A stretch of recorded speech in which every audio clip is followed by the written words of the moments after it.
வணக்கம். வட்டமேசை விவாத நிகழ்ச்சிக்கு வரவேற்கிறோம். விவாதத்தின் இன்றைய தலைப்பு திராவிட அரசியல் யாருக்கு சாதகம் யாருக்கு பாதகம் அப்படின்ற தலைப்புல பேச இருக்கிறோம். 2021 சட்டமன்ற தேர்தல் முடிவுக்கு பிறகுதான் தமிழ்நாடு முதல்வரும் திமுக தலைவரும் திரு ஸ்டாலின் திராவிட அரசியல் அப்படின்ற வார்த்தையையும் திராவிட மாடல் அப்படின்ற வார்த்தையும்லாம் அதிகமாக பயன்படுத்த தொடங்கினார். திராவிட மாடல் யாருக்கானது என்ற விளக்கமும் அப்போதுதான் கொடுக்கப்பட்டது. தற்போது புதிதாக கட்சி தொடங்கி இருக்கக்கூடிய திரு விஜயுடைய செயல்பாடுகள் குறித்தும் அதிகமாக திராவிடம் குறித்த வார்த்தை பேசப்பட்டு வருகிறது. அந்த அடிப்படையில் தான் தலைப்பு தற்போது கட்டமைக்கப்பட்டிருக்கிறது. திராவிட அரசியல் யாருக்கு சாதகம் யாருக்கு பாதகம் அப்படின்ற அடிப்படையில் விருந்தினர்களை நான் அறிமுகப்படுத்துறேன். திமுகவிலிருந்து வழக்கறிஞர் திரு தமிழன் பிரசன்னா பங்கேற்றிருக்கிறார். அதிமுகவிலிருந்து முன்னாள் அமைச்சர் மூத்த தலைவர் திரு தளவாய் சுந்தரம் பங்கேற்றிருக்கிறார். பாரதிய ஜனதா கட்சியிலிருந்து பேராசிரியர் திரு ராமசீனிவாசன் பங்கேற்றிருக்கிறார். நாம் தமிழர் கட்சியிலிருந்து மருத்துவர் திரு கார்த்திகேயன் இணைந்திருக்கிறார். தமிழக வெற்றி கழகத்திலிருந்து திரு ஜெகதீஸ்வரன் இணைந்திருக்கிறார். பத்திரிகையாளர் திரு சுவாமிநாதன் பங்கேற்றிருக்கிறார். வணக்கம் விருந்தினர்கள் அனைவருக்கும் வணக்கம். திரு ஜெகதீஸ்வரன், அடுத்த மாதம் இந்த நேரம் இதே நேரம் விக்கிரவாண்டியில் தமிழக வெற்றி கழகத்துடைய முதல் அரசியல் மாநாடு தொடங்கி இருக்கும். அதில் பிஸியாக இருப்பீங்க. ஒரு மாத இடைவெளிக்கு முன்பாக நீங்கள் இந்த நிகழ்ச்சியில் பங்கேற்றிருக்கிறீர்கள். உங்ககிட்டேருந்து தொடங்கினா சரியாக இருக்கும். லேட்டாக வந்தாலும் லேட்டஸ்டாக அரசியலுக்கு வந்திருக்கிறார் விஜய். திராவிட அரசியல் யாருக்கு சாதகம் யாருக்கு பாதகம்னு நினைக்கிறீங்க? இன்னும் சொல்லப்போனா இந்த நிகழ்ச்சியோட முடிவில் நான் சொல்ல வேண்டிய அந்த செய்தியை நீங்களே துவக்கத்தில் சொல்லிட்டீங்க. இன்றைய மேடை என்பது செப்டம்பர் 27 வட்டமேசை விவாதம் என்றால் அக்டோபர் 27 எங்களுக்கான முதல் மாநாட்டிற்கான மேடை அப்படிங்கிற செய்தியை அதோட நான் முடிக்கணும்னு நினைச்சேன். நீங்க ஆரம்பிச்சு வச்சிட்டீங்க. முதல்ல நீங்க கேட்ட சொன்ன மாதிரி இந்த திராவிட அரசியலுக்கு மிக முக்கியமான காரணமாக இன்றைய தலைப்புக்கு காரணம் எங்களுடைய தலைவர் தமிழக வெற்றி கழகத்தின் தலைவர் அவர்கள் பெரியார் சிலைக்கு போய் மாலை அணிவித்து விட்டு வந்ததுதான். அதற்கு முன்னாடி வந்திருக்கும் அனைத்து விருந்தினர்களுக்கும் அனைத்து கட்சியின் தோழர்களுக்கும் முதற்கண் என்னுடைய வணக்கம். தமிழக வெற்றி கழகத்தின் நிர்வாகிகளுக்கும் தோழர்களுக்கும் என்னுடைய முதற்கண் வணக்கம். வான்புகழ் கொண்ட வள்ளுவனை வணங்கி என்னுடைய உரையை துவக்குகிறேன். கல்வி அறிவில் எப்பொழுதும் முதன்மையாக இருக்கின்ற கன்னியாகுமரி மாவட்டத்தில் இந்த உரையை நான் முதலாக துவக்குதுங்கிறது எனக்கு ரொம்ப சிறப்பு அம்சமா இருக்கு. ஏன்னா இதுக்கு முன்னாடி பல மேடைகள்ல ஒரு அரசியல் விமர்சகராக நான் பயணிச்சிருக்கேன். தமிழக வெற்றி கழகத்தின் தொண்டனாக, தமிழக வெற்றி கழகத்தின் செய்தி தொடர்பாளராக கன்னியாகுமரி கல்வியில் சிறந்த கன்னியாகுமரி மாவட்டத்திலிருந்து நான் துவங்குவது என்பது எனக்கு உண்மையிலே மிக பெருமையாக இருக்கின்றது அப்படிங்கிறத நான் பதிவு பண்ணிடுறேன். இந்த திராவிட அரசியல் நாங்கள் முதல்ல எந்த பாதையில் நாங்கள் பயணிக்கின்றோம் அப்படின்னா பிப்ரவரி 2ஆம் தேதி எங்களுடைய அறிக்கை கொடுக்கப்பட்டதிலிருந்து தொடர்ச்சியாக எங்களிடம் முன்வைக்கப்படுகின்ற கேள்வி என்பது உங்களுடைய கொள்கை என்ன, உங்களுடைய நிலைப்பாடு என்ன, உங்களுடைய கட்சி கொடி எதை வலியுறுத்துகிறது போன்ற விஷயங்கள் தான். நாங்கள் எந்த பக்கம் நிற்கிறோம் என்று சொல்வதை விட எந்த பக்கம் நாங்கள் செல்லவில்லை என்பதைத்தான் தொடர்ச்சியாக நாங்கள் வலியுறுத்தி கொண்டே இருக்கிறோம் நான் பார்க்கிறேன். இன்னும் சொல்லப்போனா பிப்ரவரி 2ஆம் தேதி நாங்கள் இந்த கட்சியை துவக்கி அதற்கான அறிக்கை கொடுப்பதற்கு முன்னாடியே சென்ற ஆண்டு கல்விக்கான மாநாடு, இந்த மாநாட்டில் ஒவ்வொரு ஆண்டும் பல்வேறு மாவட்டங்களில் தலைவர் அவர்கள் மாணவர்களுக்கு மாணவர்களுக்கு பரிசு கொடுத்துட்டே இருக்கார். முதல் 2, 3 இடம் பிடித்த மாணவர்களுக்கு கொடுத்து கொண்டே இருக்கிறார். அப்ப இந்த போன முறை கொடுக்கும் பொழுது அவர் யாரை படிக்க வேண்டும் அப்படிங்கிற ஒரு செய்தி சொல்லும் பொழுது நீங்கள் படிக்க வேண்டியது பெரியார் அவர்களை படிக்க வேண்டும், அம்பேத்கர் அவர்களை படிக்க வேண்டும், காமராஜர் அவர்களை படிக்க வேண்டும் சொல்லி சொல்றார். இது மாணவர்களுக்கான மட்டும் செய்தி மட்டும் கிடையாது, எங்களுடைய தோழர்களுக்கான செய்தியாகத்தான் நாங்கள் சேர்த்து பார்க்கின்றோம். அடுத்த கட்சி துவக்கப்பட்டது. கட்சி துவக்கப்பட்ட முதல் அறிக்கை என்பது வந்தது. இந்த முதல் அறிக்கையில் சொல்லப்பட்ட விஷயம் என்பது நாங்கள் பிளவுவாத அரசியலுக்கு எதிரானவர்கள் அப்படிங்கிறதா பிரதானமாக நாங்கள் சொல்லிய விஷயம். பிளவுவாத அரசியல் என்பது மத ரீதியான பிளவுவாதம், ஜாதிய ரீதியான பிளவுவாதம் அதெல்லாம் இருக்கு, நிர்வாக சீர்கேடுகள் இருக்கு. இதற்கெல்லாம் தான் நாங்கள் தமிழக மக்களின் உரிமைகளை பேசுகின்ற கட்சியாக நாங்கள் இருப்போம் அப்படி சொல்லி ரொம்ப சில நிலைப்பாடுகள் தான் நாங்கள் எடுத்தோம்.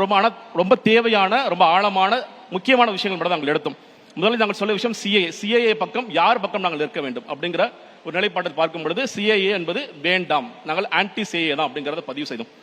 இந்த முறை மாணவர்களுக்காக அந்த கல்வி மாநாடு மறுபடியும் நடக்கும் பொழுது நீட் குறித்த உங்களுடைய பார்வை என்ன? முதல் மாநாட்டில் ஒரு மாணவி வர்றாங்க, எங்களோட தலைவர்கிட்ட பரிசு வாங்குறாங்க, கேட்குறாங்க அண்ணா நீங்க நீட் குறித்து நீங்கள் பேச வேண்டும் என்று சொல்லும் பொழுது அவர் அதை எடுத்துக்கொண்டு அடுத்ததாக சொல்லும் பொழுது சொல்கிறார் நீட் இந்த தமிழ் மண்ணுக்கு தேவையற்றது அப்படின்னு சொல்றார். இந்த 2 விஷயங்கள்ல உங்களுக்கு ஓரளவுக்கு தெரிஞ்சிருக்கும். சொல்லப்போனா பிளவாத அரசியலுக்கு நாங்கள் எதிரானவர்கள் என்று சொல்லும் பொழுது நாங்கள் எந்த பக்கம் நிற்கப் போவதில்லை என்று சொல்வதன் மூலம், பெரியாரை நீங்கள் படியுங்கள் என்று சொல்வதன் மூலியமாக நாங்கள் எந்த பக்கம் போக போகிறோம் தெரிஞ்சிருக்கும். அடுத்தாக தலைவர்களுடைய பிறந்தநாள் வருகிறது, அண்ணா அவருடைய பிறந்தநாள் வந்தது, அதற்கு நாங்கள் ஒரு அறிக்கை கொடுத்தோம். அதே மாதிரி பெரியார்களுடைய பிறந்தநாள் அன்று தலைவர்கள் அறிக்கை கொடுத்தார். சம உரிமை, சமூக நீதி, சம தர்மம், பெண் விடுதலை, விமன் எம்பவர்மெண்ட், இதெல்லாம் கொண்டு சேர்த்த பெரியார் அவர்களை நாங்கள் போற்றுகிறோம்.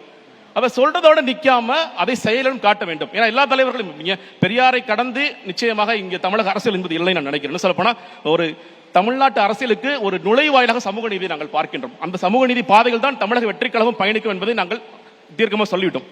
சொல்வதை விட நாங்கள் செய்ய வேண்டும் என்ற காரணத்திற்காகத்தான் நாங்கள் எந்த இடத்திற்கு போனோம் தலைவர் யோசிக்கிறார். இங்க நிறைய இடங்களில் பெரியார் சிலை இருக்கு, அங்க போய் மரியாதை செஞ்சுட்டு வரோம், இல்ல எந்த இடத்துக்கு போனா சரியா இருக்கும். சொல்ல போனா பெரியார் அவர்கள் நேரம் நீங்க பட்டியல் போட்ட எல்லாமும் கிட்டத்தட்ட திராவிட அரசியலோடு அவங்க முன்வைக்கக்கூடிய சித்தாந்தத்தோடு ஒத்து போகுது. அப்போ திராவிட அரசியலை தான் முன்னெடுக்க போறீங்கன்னு புரிஞ்சுக்கலாம். இல்ல அதான் நான் விளக்குறேன்.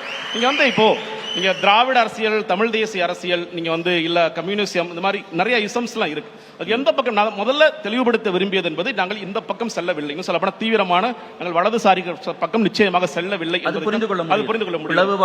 பிளவுவாத சாதி அடிப்படையில, மத அடிப்படையில ஆனா எந்த பக்கம் போறீங்கிறது ஓடிட்டு காமிக்கிறீங்க. அது திராவிட அரசியல் பாதையாக இருக்கா? கண்டிப்பாக. அதாவதுங்க, அண்ணா அவர்களுடைய முதல் மாநாடு, நான் எங்களுடைய மாநாட்டிற்காக சில செய்திகள் படிக்கும் பொழுது 1951 டிசம்பர் மாதம் அண்ணா அவர்கள் ஒரு மாநாடு நடத்துறாங்க. டிசம்பர் 12, 13, 14, 15 தேதி அந்த மாநாட்டில் அண்ணா அவர்கள் பேசும்பொழுது சொல்றார், அது தோழர் ஜீவானந்தமும் அந்த மேடையில் இருக்கின்றார். தோழர் ஜீவானந்தம் குறித்து பேசும்பொழுது நாங்கள் எல்லோரும் ஒன்றாக சேர்ந்து உட்கார வேண்டிய ஒரு முகாம் ஒன்று விரைவில் ஏற்படலாம் அப்படின்னு சொல்லிட்டு அதை சொல்லும் பொழுது அந்த முகாமிற்கான பெயராக திராவிட பொதுவுடைமை கட்சியாக இருக்கட்டும், அதில் முதல் அங்கத்தினராக நான் இருப்பேன், திராவிட சமதர்ம கட்சியாக இருக்கட்டும், இன்னும் சொல்ல போனால் திராவிட தீவிரவாதிகளாக இருக்கட்டும், திராவிட புரட்சி இயக்கமாக இருக்கட்டும் சொல்லி சொன்னார். அதனால திராவிடத்தை நீங்க இன்னும் சொல்ல போனா திராவிடம் என்பது திமுக அதிமுக அப்படிங்கறது அப்படின்னு பார்வையை விட திராவிடத்திற்குள் எல்லாம் இருக்கிறது நான் பார்க்கின்றேன். அண்ணா அவர்கள் சொல்கின்ற நீங்க தாய்நாடு தமிழ்நாடு என்பதும் அது ஹோம்லேண்ட் அப்படின்னு சொல்லி சொல்றார், தமிழ் தேசம் தமிழ் நேஷன் சொல்றார். அதற்குள்ளாகவே எல்லாமே இருக்கு அப்படிங்கறது புரிந்து அது கட்சிகள் சார்ந்ததாக நீங்க பார்க்கலாம். திராவிடம் அந்த மண் சார்ந்ததாக பார்க்கின்றோம். தமிழக மக்களின் உரிமைகளை பேசுகின்ற கட்சியாகத்தான் தமிழக வெற்றி கழகம் இருக்கும். திரு கார்த்திகேயன், நல்ல வேளை விஜய் தமிழக வெற்றி கழகத்துல திராவிடங்கிற வார்த்தையை பயன்படுத்தலன்னு சந்தோஷப்பட்டீங்க. பேரை மட்டும்தான் பயன்படுத்தல போல இருக்கே, மீதி எல்லா சித்தாந்தத்தையும் பயன்படுத்துறாங்களே அவங்க. அனைவருக்கும் வணக்கம். இது ஒரு அருமையான தலைப்பு. இந்த தலைப்பை ஏற்படுத்தி கொடுத்த புதிய தலைமுறைக்கு ஒரு நன்றி. இப்ப இந்த திராவிடம் யாருக்கு சாதகம் யாருக்கு பாதகம் அப்படிங்கிற தலைப்பு மிகப்பெரிய தலைப்பு. ஆனா நேரம் மிக சுருக்கமா இருக்கிறதுனால நான் கொஞ்சம் கடகடன் பேசுறேன். உள்வாங்கிக் கொள்றதுக்கு கொஞ்சம் முயற்சி செய்யுங்கன்னு சொல்றேன். ஒரே அடியா நம்ம இதை தேங்காய் உடைச்சது போல சொல்லணும்னாக்க, திராவிடம் யாருக்கு சாதகம்னா தமிழர் அல்லாதோருக்கு சாதகம், தமிழர்களுக்கு பாதகம். எப்படி அப்படிங்கிற கேள்வியை நம்ம எழுப்பி பார்த்தோம்னாக்க, இங்க யார் மலையாளி யார் தெலுங்கர் யார் கன்னடர்ங்கிற கேள்வி வர்றதே இல்லை. தமிழன், நான் தமிழன் சொன்னா மட்டும் யார் தமிழர் என்ற கேள்வி வந்து கொண்டே இருக்கிறது. இதற்குண்டான ஏன் இந்த கேள்வி தமிழர்களை மட்டும் நோக்கி வைக்கப்படுகிறது, ஏன் நம் மீது மட்டும் ஒரு முகமுடி போடப்படுகிறதுங்கிற கேள்வியை நீங்க எழுப்பி பார்த்தீங்கன்னா உங்களுக்கு தெரியும். திராவிடம் யாருக்கு சாதகமானது? தமிழர் அல்லாதோர் தமிழர்களை ஆளுவதற்காகவும் வாழ்வதற்காகவும் உருவாக்கப்பட்ட ஒரு கான்செப்டாக திராவிடம் இங்க இருக்குங்கிறது தெளிவாக புரிஞ்சிடும். அடுத்தது திராவிடம் சனாதனவாதிகளுக்கு சாதகமானது, சனாதனத்தை எதிர்ப்பவர்களுக்கு பாதகமானது. நீங்க முதல்ல சொன்னதோட நான் ஒத்துப்பங்க, இதெல்லாம் ஒத்துக்க முடியுமா? திராவிடம் சனாதனத்தை எதிர்க்கிறது தான் முதல் வேலை இல்லையா அப்படிங்கிற கேள்வி எழும். சனாதனம் என்றால் என்ன? முதல்ல நாங்கள் பிறப்பால் இது எங்களுக்கு உரிமையானது, அதனால் பிறப்பால் நான் இந்த கருவறைக்குள்ள இருப்பேன், என் தோப்பனார் இருப்பார், நான் இருப்பேன், என் மகன் இருப்பான், பேராண்டி இருப்பான், நீங்க உள்ள வரக்கூடாதுன்னு சொல்றது சனாதனம். அப்போ இதை எடுத்துக்கொண்டு நான் ஆட்சியில் உட்கார்ந்து கொண்டிருப்பேன், என் தகப்பனார் இருப்பார், நான் இருப்பேன், என் பேரன் இருப்பான், என் புள்ள இருப்பான்னு சொல்றது. ஆட்சியில பகிர்வு கேட்டால் நீங்கள் ஆன்டி இந்தியன், ஐயோ இது இவங்க டைலாக் இல்ல, நீங்கள் பிஜேபியின் பி டீம் அப்படின்னு சொல்லி ஒதுக்குறது இருக்கு இல்லையா, அது சனாதனத்தின் உச்சம். சாதியவாதிகளுக்கு திராவிடம் சாதகமானது, சாதிய மறுப்பாளர்களுக்கு திராவிடம் பாதகமானது. ஏன் அப்படிங்கறத எடுத்து பார்த்தோம்னாக்க, முதல்ல சொந்த கூட்டணிக்குள்ள இருக்கிறவங்களுடைய கட்சி கொடியை கிழிக்கிறதுல இருந்து, போஸ்டர்ல கிழிக்கிறதுல இருந்து, அவர்களை கொடியேற்ற விடாமல் தடுப்பதிலிருந்து, இங்க நீங்க இருக்கக்கூடிய ஊராட்சி மன்ற தலைவர்களை நல்ல நிலையில் உட்கார வைக்க கூட முடியாத அளவுக்கு இருக்கிறது சாதியத்தின் உச்சம். இதெல்லாம் எங்கேயோ நடக்கிற ஒரு விஷயங்க. இதுக்காக திராவிடம் பொறுப்பேற்றுக் கொள்ள முடியுமா அப்படின்னு கேட்டா நான் சில விஷயங்களையும் சொல்ல விரும்புறேன்.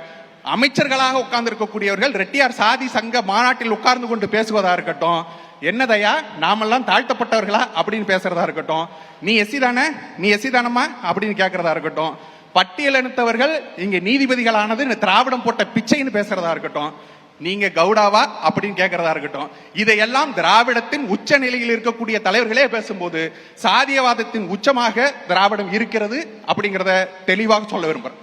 நம்ம கன்னியாகுமரி மாவட்டத்தில் உட்கார்ந்து பேசுறோம், மலைகளின் அரசிகளாக இங்க பல இடங்கள் இருக்குது. மேற்கு தொடர்ச்சி மலை கேரளாவிலிருந்து தொடங்கி இங்க வரைக்கும் இருக்குது. மேற்கு தொடர்ச்சி மலை இருக்கக்கூடிய கேரளாவில் ஒரு போர்ட் கட்டணும்னாக்க அதை முழுவதுமாக தமிழகத்திலிருந்து கொள்ளையடிச்சு கொண்டு போக முடியும் அப்படிங்கிற ஒரு நிலை இங்க இருக்குன்னா, கனிம வளங்களை கொள்ளையடிப்பவர்களுக்கு திராவிடம் சாதகமாக இருக்கிறது. நான் சூழல், என் சூழலியல், என் அடுத்த தலைமுறை வாழ வேண்டும் என்று சொல்பவர்களுக்கு திராவிடம் பாதகமானதாக இருக்கிறது. தொடர்ந்து பேசுவோம். திராவிட அரசியல் நிறைய இருக்கு, அடுத்தடுத்த சுற்றுல பேசுவோம். திரு தமிழன் பிரசன்னா, தமிழர்களுக்கு எதிரானது, சனாதனவாதிகளுக்கு ஆதரவானது, சாதியவாதிகளுக்கு ஆதரவானது, கனிமவள கொள்ளைக்கு ஆதரவானதாக திராவிட அரசியலை புரிந்து கொண்டிருக்கிறார் திரு கார்த்திகேயன். அனைவருக்கும் வணக்கம். திராவிட அரசியல் என்று சொன்னால் ஒவ்வொருவருக்கும் ஒவ்வொரு பார்வை உண்டு. பேரறிஞர் அண்ணா சொன்னார் நாடாளுமன்றத்தில், I belong to a Dravidian stock. I am proud to call myself a Dravidian, but I am not against a Gujarati, Maharashtrian, Bengali என்று சொன்னார். நான் திராவிடன் என்று அழைத்துக் கொள்வதால் ஒரு குஜராத்திக்கோ ஒரு மகாராஷ்டிரனுக்கோ ஒரு பெங்காலிக்கோ நான் எதிரானவன் அல்ல. ஏன் இதை அண்ணா அவர்களின் வழியில் தொடங்குகிறேன் என்றால், இந்த கன்னியாகுமரி மாவட்டம் நாகர்கோயில் என்பது திராவிடத்தினுடைய அடையாளம்.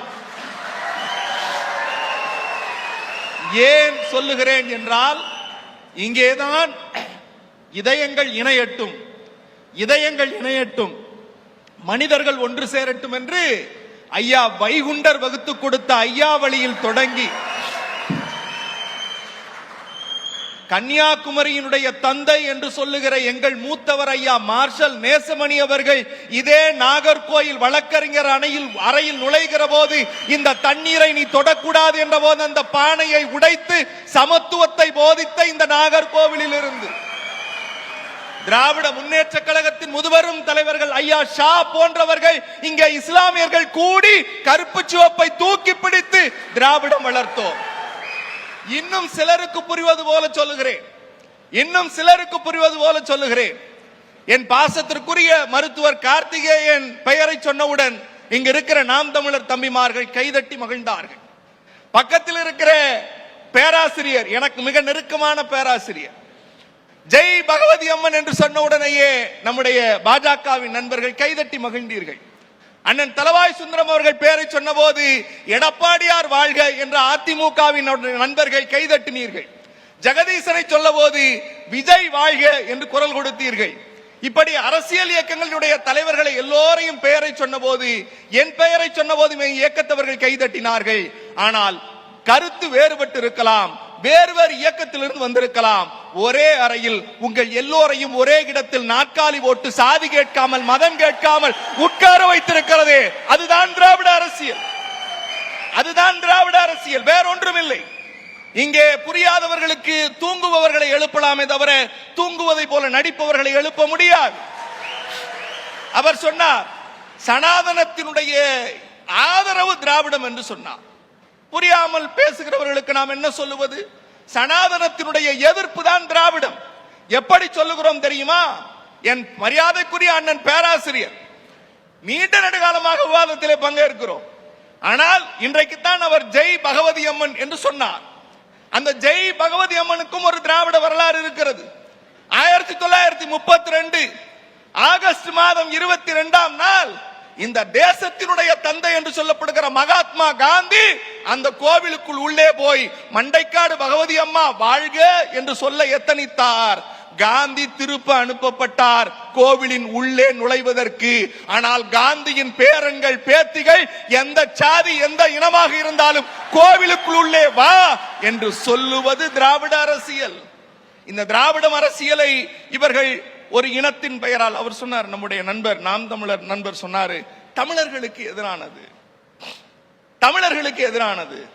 இங்கே உட்கார்ந்து இருக்கிற எல்லோரையும் மானிட பெருந்திரளாக நான் முடிச்சறேன். இதன் முதல் கட்ட என்னுடைய முதல் கட்ட கருத்து முடிச்சறேன். யார் தமிழ் என்னுடைய கேள்விக்கு மட்டும் பதில் சொல்லிருக்கேன். அததான் சொல்றேன். நாங்க யார்கிட்டையும் கொண்டு போய் டப்பாவை பார்த்துக்கிட்டு டிஎன்ஏவை எடுத்து நீ தமிழனான்னு கேட்கல. இங்கே உட்கார்ந்து இருக்கிற மானிட பரப்பில் இருக்கிற எல்லோரும் மனிதர்கள். என் தாய்மொழியை யாரெல்லாம் பேசுகிறார்களோ அவர்கள் அனைவரும் தமிழர்கள். அந்த அடிப்படையில் பேசுகிறோம். இந்த கருத்தை இங்கே இருக்கிற எல்லோரும் ஏற்றுக்கொள்வார்கள். நீங்கள் மட்டும்தான் யார் என்ன சாதி, யார் என்ன இவனுக்கு என்ன அடையாளம் இருக்கிறது என்று இன வழியாக இனக்குழுக்களை பிரிக்க எத்தனிக்கிறீர்கள். அரசியல் கால மாற்றம் ஏற்பட்டு இருக்கிறது.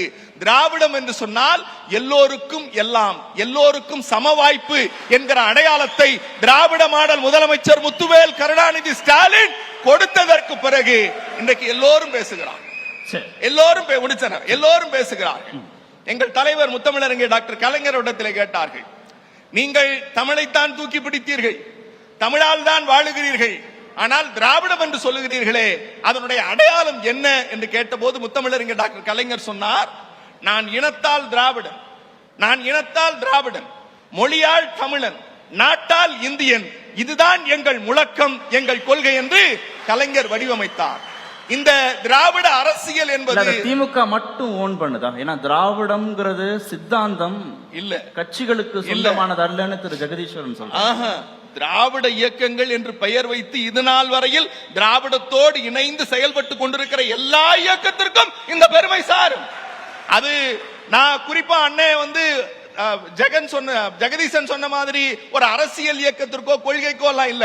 இந்த திராவிடத்தை ஏற்றுக்கொண்டு இந்த மண்ணில் யார் யாரெல்லாம் அரசியல் செய்ய வருகிறார்களோ அவர்கள் மட்டும்தான் வெற்றி பெற முடியும் என்பதற்கு இந்த அரசியல் சாட்சி. பேராசிரியர் திரு ஸ்ரீனிவாசன், திராவிட அரசியல் யாருக்கு சாதகம், யாருக்கு பாதகம்?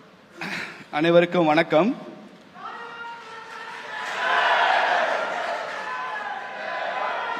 திராவிடம் பற்றி பேசுவதற்கு இந்த குமரி மண்ணை தேர்ந்தெடுத்த புதிய தலைமுறைக்கு எனக்கு வாழ்த்துக்களை சொல்லிக் கொள்கிறேன். கடந்த 75 ஆண்டு கால வரலாற்றில் திராவிடத்தை ஒருபோதும் ஏற்றுக்கொள்ளாத ஒரே மண் இந்த குமரி மண். ஐயா கலைஞர் அவர்கள் தமிழ்நாடு முழுக்க திமுக உச்சத்தில் இருந்த போது ஒரு முறை சொன்னார், நெல்லை நமது எல்லை, இந்த குமரி நமக்கு தொல்லை என்று சொன்னார்.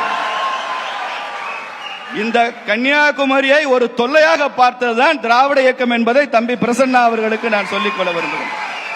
இல்ல, திராவிட கட்சிகள்ல அதிமுக வராதா? நாங்க அது அனைத்து இந்திய அண்ணா திராவிட முன்னேற்ற கழகம் என்பதனால நாங்கள் அவர்களை இந்தியர்களாக பார்க்கிறோம், பிரசன்னாவை நாங்கள் திராவிடனாக பார்க்கிறோம்.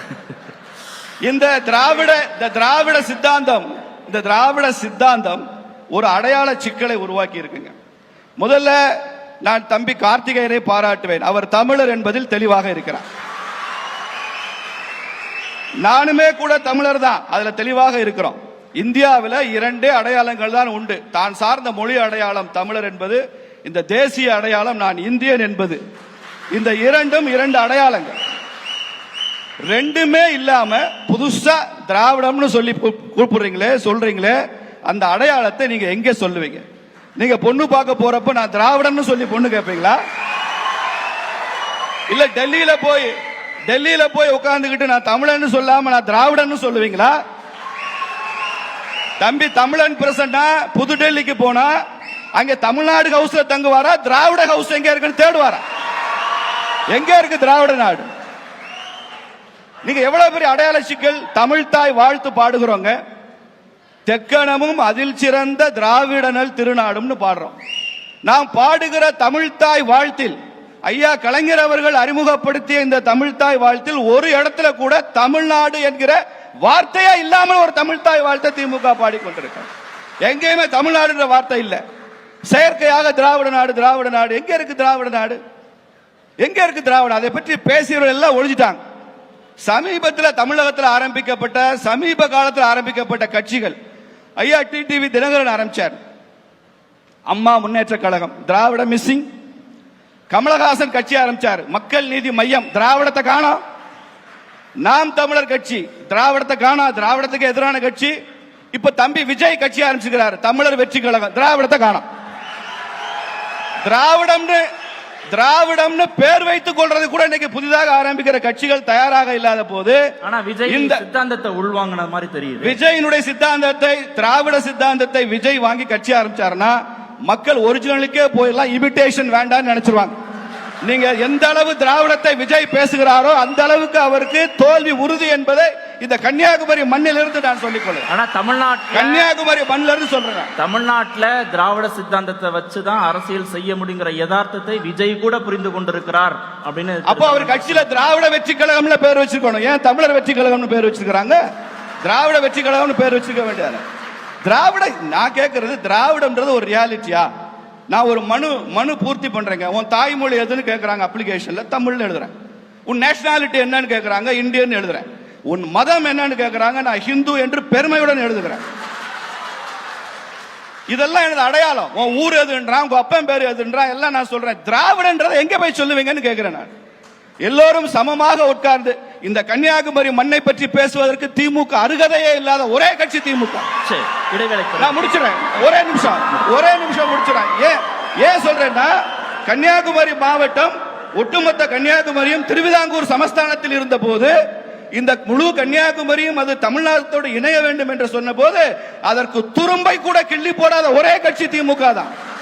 அதை செய்தவர்கள் எல்லாம் திராவிடவாதிகள் இல்ல, தேசியவாதிகள். அவர் சொன்ன ஐயா மார்ஷல் நேசமணி அதை செய்தார். எங்கள் மரியாதைக்குரிய ஐயா தெய்வம் தானுலிங்க நாடார் அவர்களை செய்தார். குஞ்சன் நாடார் அவர்கள் அதை செய்தார். PS மணி அவர்கள் செய்தார். தினமலர் பத்திரிகை மிகப்பெரிய பங்காற்றியது கன்னியாகுமரியை தமிழகத்தோடு இணைப்பதற்கு. இந்த தெற்கெல்லை போராட்டத்திற்கும் வடக்கெல்லை போராட்டத்திற்கும் தமிழக எல்லை மீட்பு போராட்டத்திற்கு திமுக என்ன செய்தது என்ற கேள்வியை பிரசன்னா அவர்கள் இந்த விவாதத்தில் அவர் பதிலாக சொல்ல வேண்டும். திரு தளவாய் சுந்தரம். வணக்கம்.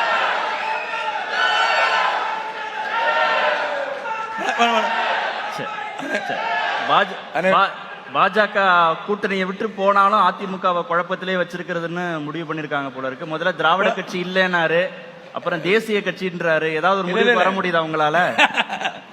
அனைவருக்கும் வணக்கம். வருகின்ற பார்வையாளர், அனைத்து கட்சியினுடைய பார்வையாளர்களுடைய வணக்கத்தை தெரிவித்துக் கொள்கிறேன்.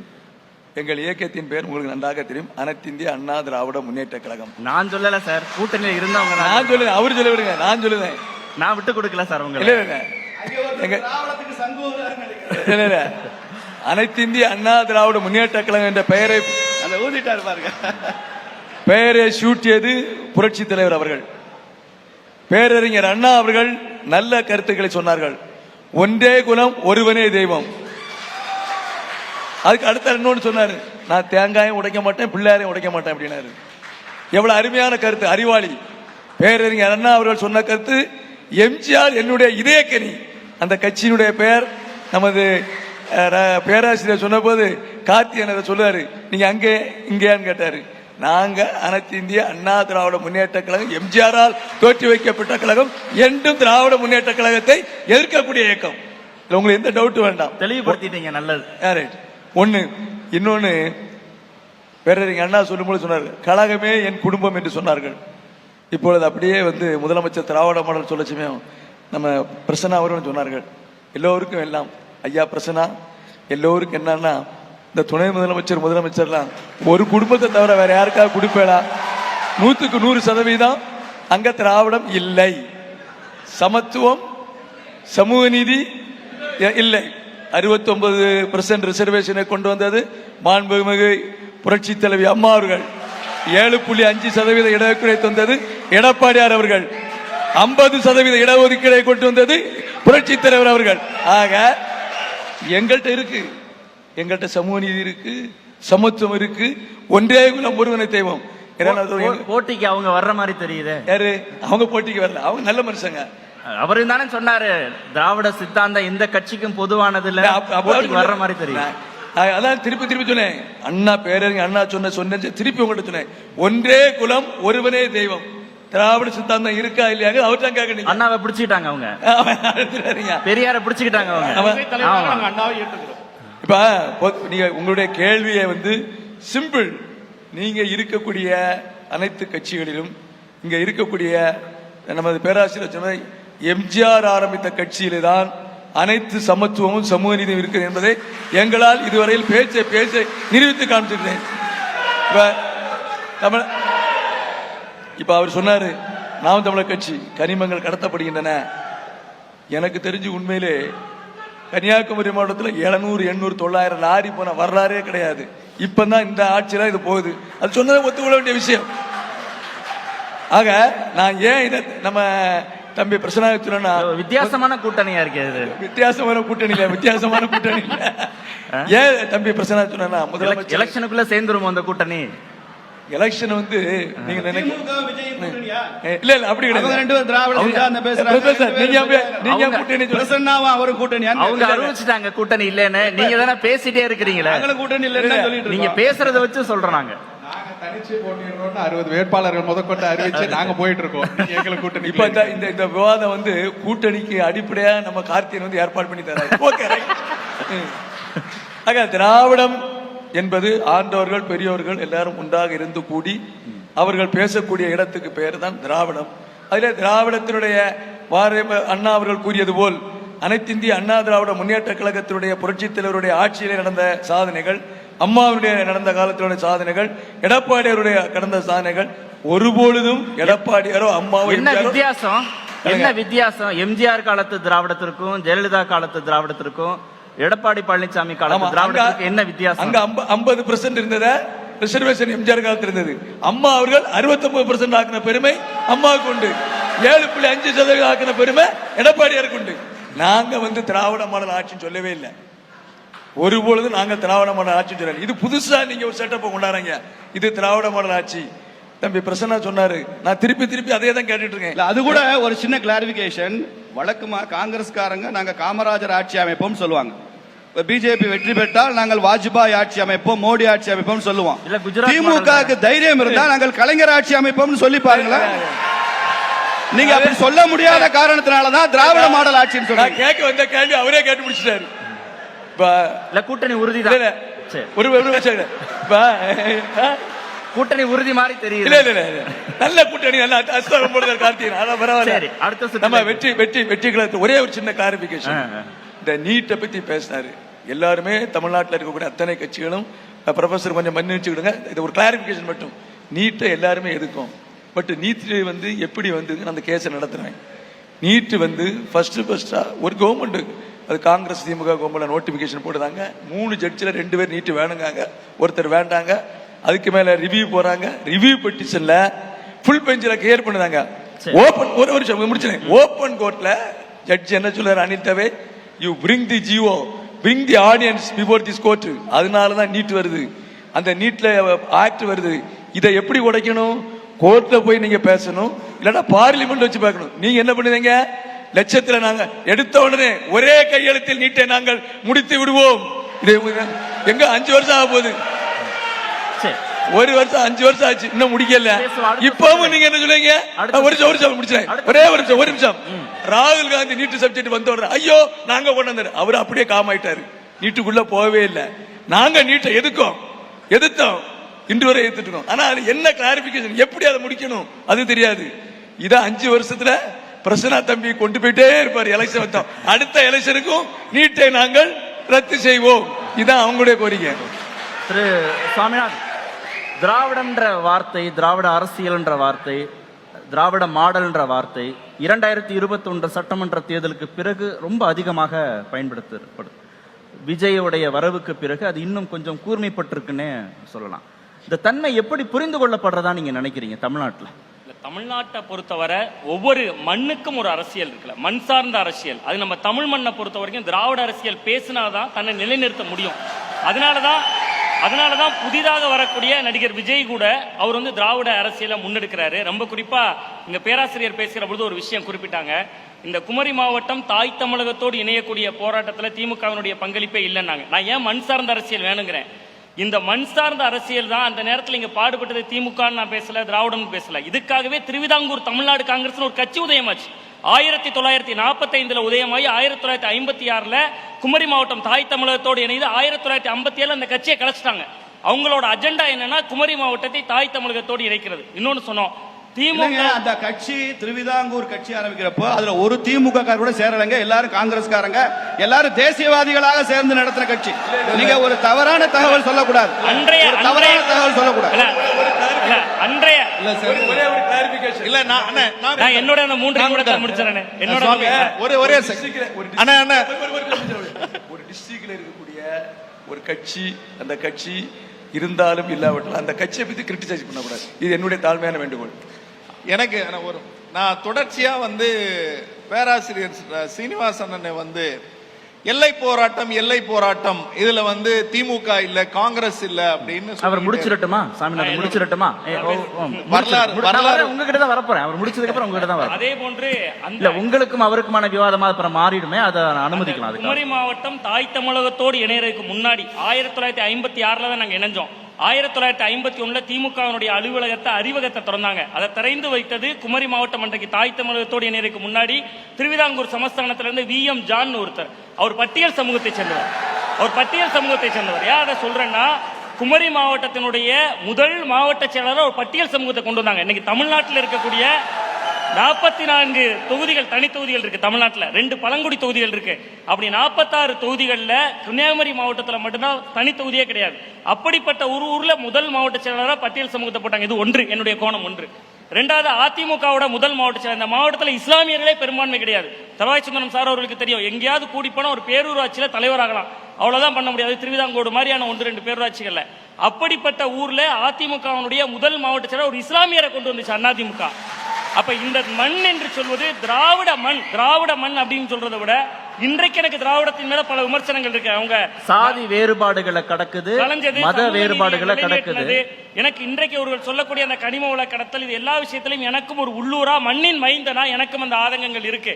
பட் அதையெல்லாம் தாண்டி நான் ஒரே ஒரு சின்ன உதாரணம் மட்டும் ஒரு ஆன்மீகத்தோட பொருத்திக்கலாம் அப்படின்னு நான் நினைக்கிறேன். நமக்கெல்லாம் நல்லா தெரியும், கண்ணப்ப நாயனார் அப்படின்னு ஒரு நாயனாருடைய வரலாறு படிச்சிருப்போம். திண்ணன் பழங்குடி சமூகத்தை சேர்ந்தவர்.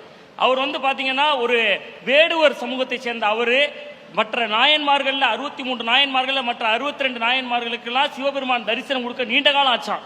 ஆனா வெறும் 5 நாள் தியானம் செஞ்சு தவம் செஞ்சு சிவனுக்கு பூஜை செஞ்சு தன்னோட வாழ்க்கையில ஒரு மோட்சத்தை பெற்றுட்டார் கண்ணப்ப நாயனார். கண்ணையே எடுத்து சிவனுக்கு பொருத்தினவர் ஒரு கண்ணப்ப நாயனார். அவர் பழங்குடி சமூகத்தை சேர்ந்தவர், டிரைபல். அன்றைக்கு அவர் பூஜை வச்சாரு. இன்னைக்கு திராவிடம் தான் அனைத்து ஜாதியினரையும் பூஜை பண்ண வச்சிருக்கு. அப்ப இன்றைக்கு ஒரு சமூக நீதி என்று சொல்வது, நான் திமுகவுக்கு பேசல, அண்ணா திமுக பேசல, அந்த திராவிட இயக்கங்கள் எல்லாத்துக்கும் பங்களிப்பு இருக்கு. நடிகர் விஜய் வந்திருக்காரு, புதிதாக வருகிற ஒரு பெரியாருக்கு மாலை சூட்டுறாரு, அண்ணாவே விளக்கம் அளிச்சிட்டாரு. பல நிகழ்வுகள்ல அண்ணா பேசிட்டாரு. அண்ணா என்ன சொல்றாரு, பேரறிஞர் அண்ணா சொல்றாரு, நான் பிள்ளையாரையும் உடைக்க மாட்டேன், பிள்ளையாருக்கு தேங்காயும் உடைக்க மாட்டேன்ட்டார். நான் ஒருவனே தெய்வம் ஒன்றே குணம்ட்டார். அப்ப எல்லாமே சமத்துவம் என்பதுதான் திராவிட. அது தேர்தல் அரசியலுக்காக திராவிட சித்தாந்தம்ன்றது பயன்படுத்தப்படுதா, புரிந்து கொள்ளப்படுதா? ஏன்னா விஜய் அதை உள்வாங்குறாருங்கிறதுனால கேட்கிறேன். இல்ல உண்மையிலேயே இந்த மண்ணின் மக்களை உயர்த்திய சித்தாந்தமாக அதை பார்க்கப்படும். திராவிடம் இந்த மண்ணை உயர்த்தி இருக்கு. அதுக்காக நான் தேசியத்தை குறைத்து மதிப்பிடல. நான் ஒண்ணு சொல்லிக்கிறேன் விரும்புறேன். கர்ம வீரர் காமராஜர் அவர்கள் இந்த மண்ணுக்கு செய்யாததே இல்லை. இந்த மண்ணில் எல்லாரும் நம்ம பெருமைப்பட்டுக்கலாம். இடைத்தேர்தலில் காமராஜரை வைத்த மண் எங்க மண், நாஞ்சில் நாட்டு மண். குமரி மண்ணை தான் காமராஜர் ஜெயிச்சாரு. கர்ம வீரர் காமராஜர் அவர்கள் இறந்த பிறகு அவர் வசித்த வாடகை வீட்டின் சொந்தக்கார எடுத்துக்கிட்டா. அவர் பயன்படுத்திய காரை காங்கிரஸ் கட்சி எடுத்துக்கிச்சு. அவர் உடலை அக்னி எடுத்துக்கிச்சு. அவர் பெயரை மட்டும் வரலாறு எடுத்துக்கிச்சும்பாங்க. அப்படிப்பட்ட காமராஜர் ஆட்சியவே முடிவுக்கு கொண்டு வந்தது திராவிட ஆட்சிகள். அதாவது என்னன்னா, இந்த அரசியல் என்று சொல்வது மண்ணுக்கான அரசியல், மக்களுக்கான அரசியல், மாநில சுயாட்சி. அதுதான் இன்னைக்கு தேவையா இருக்கு. அதை இன்னைக்கு திராவிடம், நான் 1 நிமிடம் மட்டும் இதை எடுத்துக்கிறேன். திராவிடம் அண்ணா ஒரு இடத்துல சொல்றாரு, பேரறிஞர் அண்ணா சொல்றாரு, என்ன தெரியுமா சொல்றாரு, நான் ஆட்சிக்கு 1.5 வருஷம் ஆச்சு, நிறைய விஷயங்கள் பண்ணிட்டோம், தமிழ்நாடுலாம் பெயர் சூட்டிட்டோம், ஆனா எனக்கு இந்த ஆட்சியை கலைச்சிருவாங்களான்னு கேட்டா, அன்னைக்கு காங்கிரஸ் தான் இருந்துச்சு, பிஜேபி இல்ல. அன்னைக்கு என்னோட ஆட்சியை கலைச்சிருவாங்களான்னு கேட்டா கலைக்க முடியாதுன்னு நான் சொல்லல.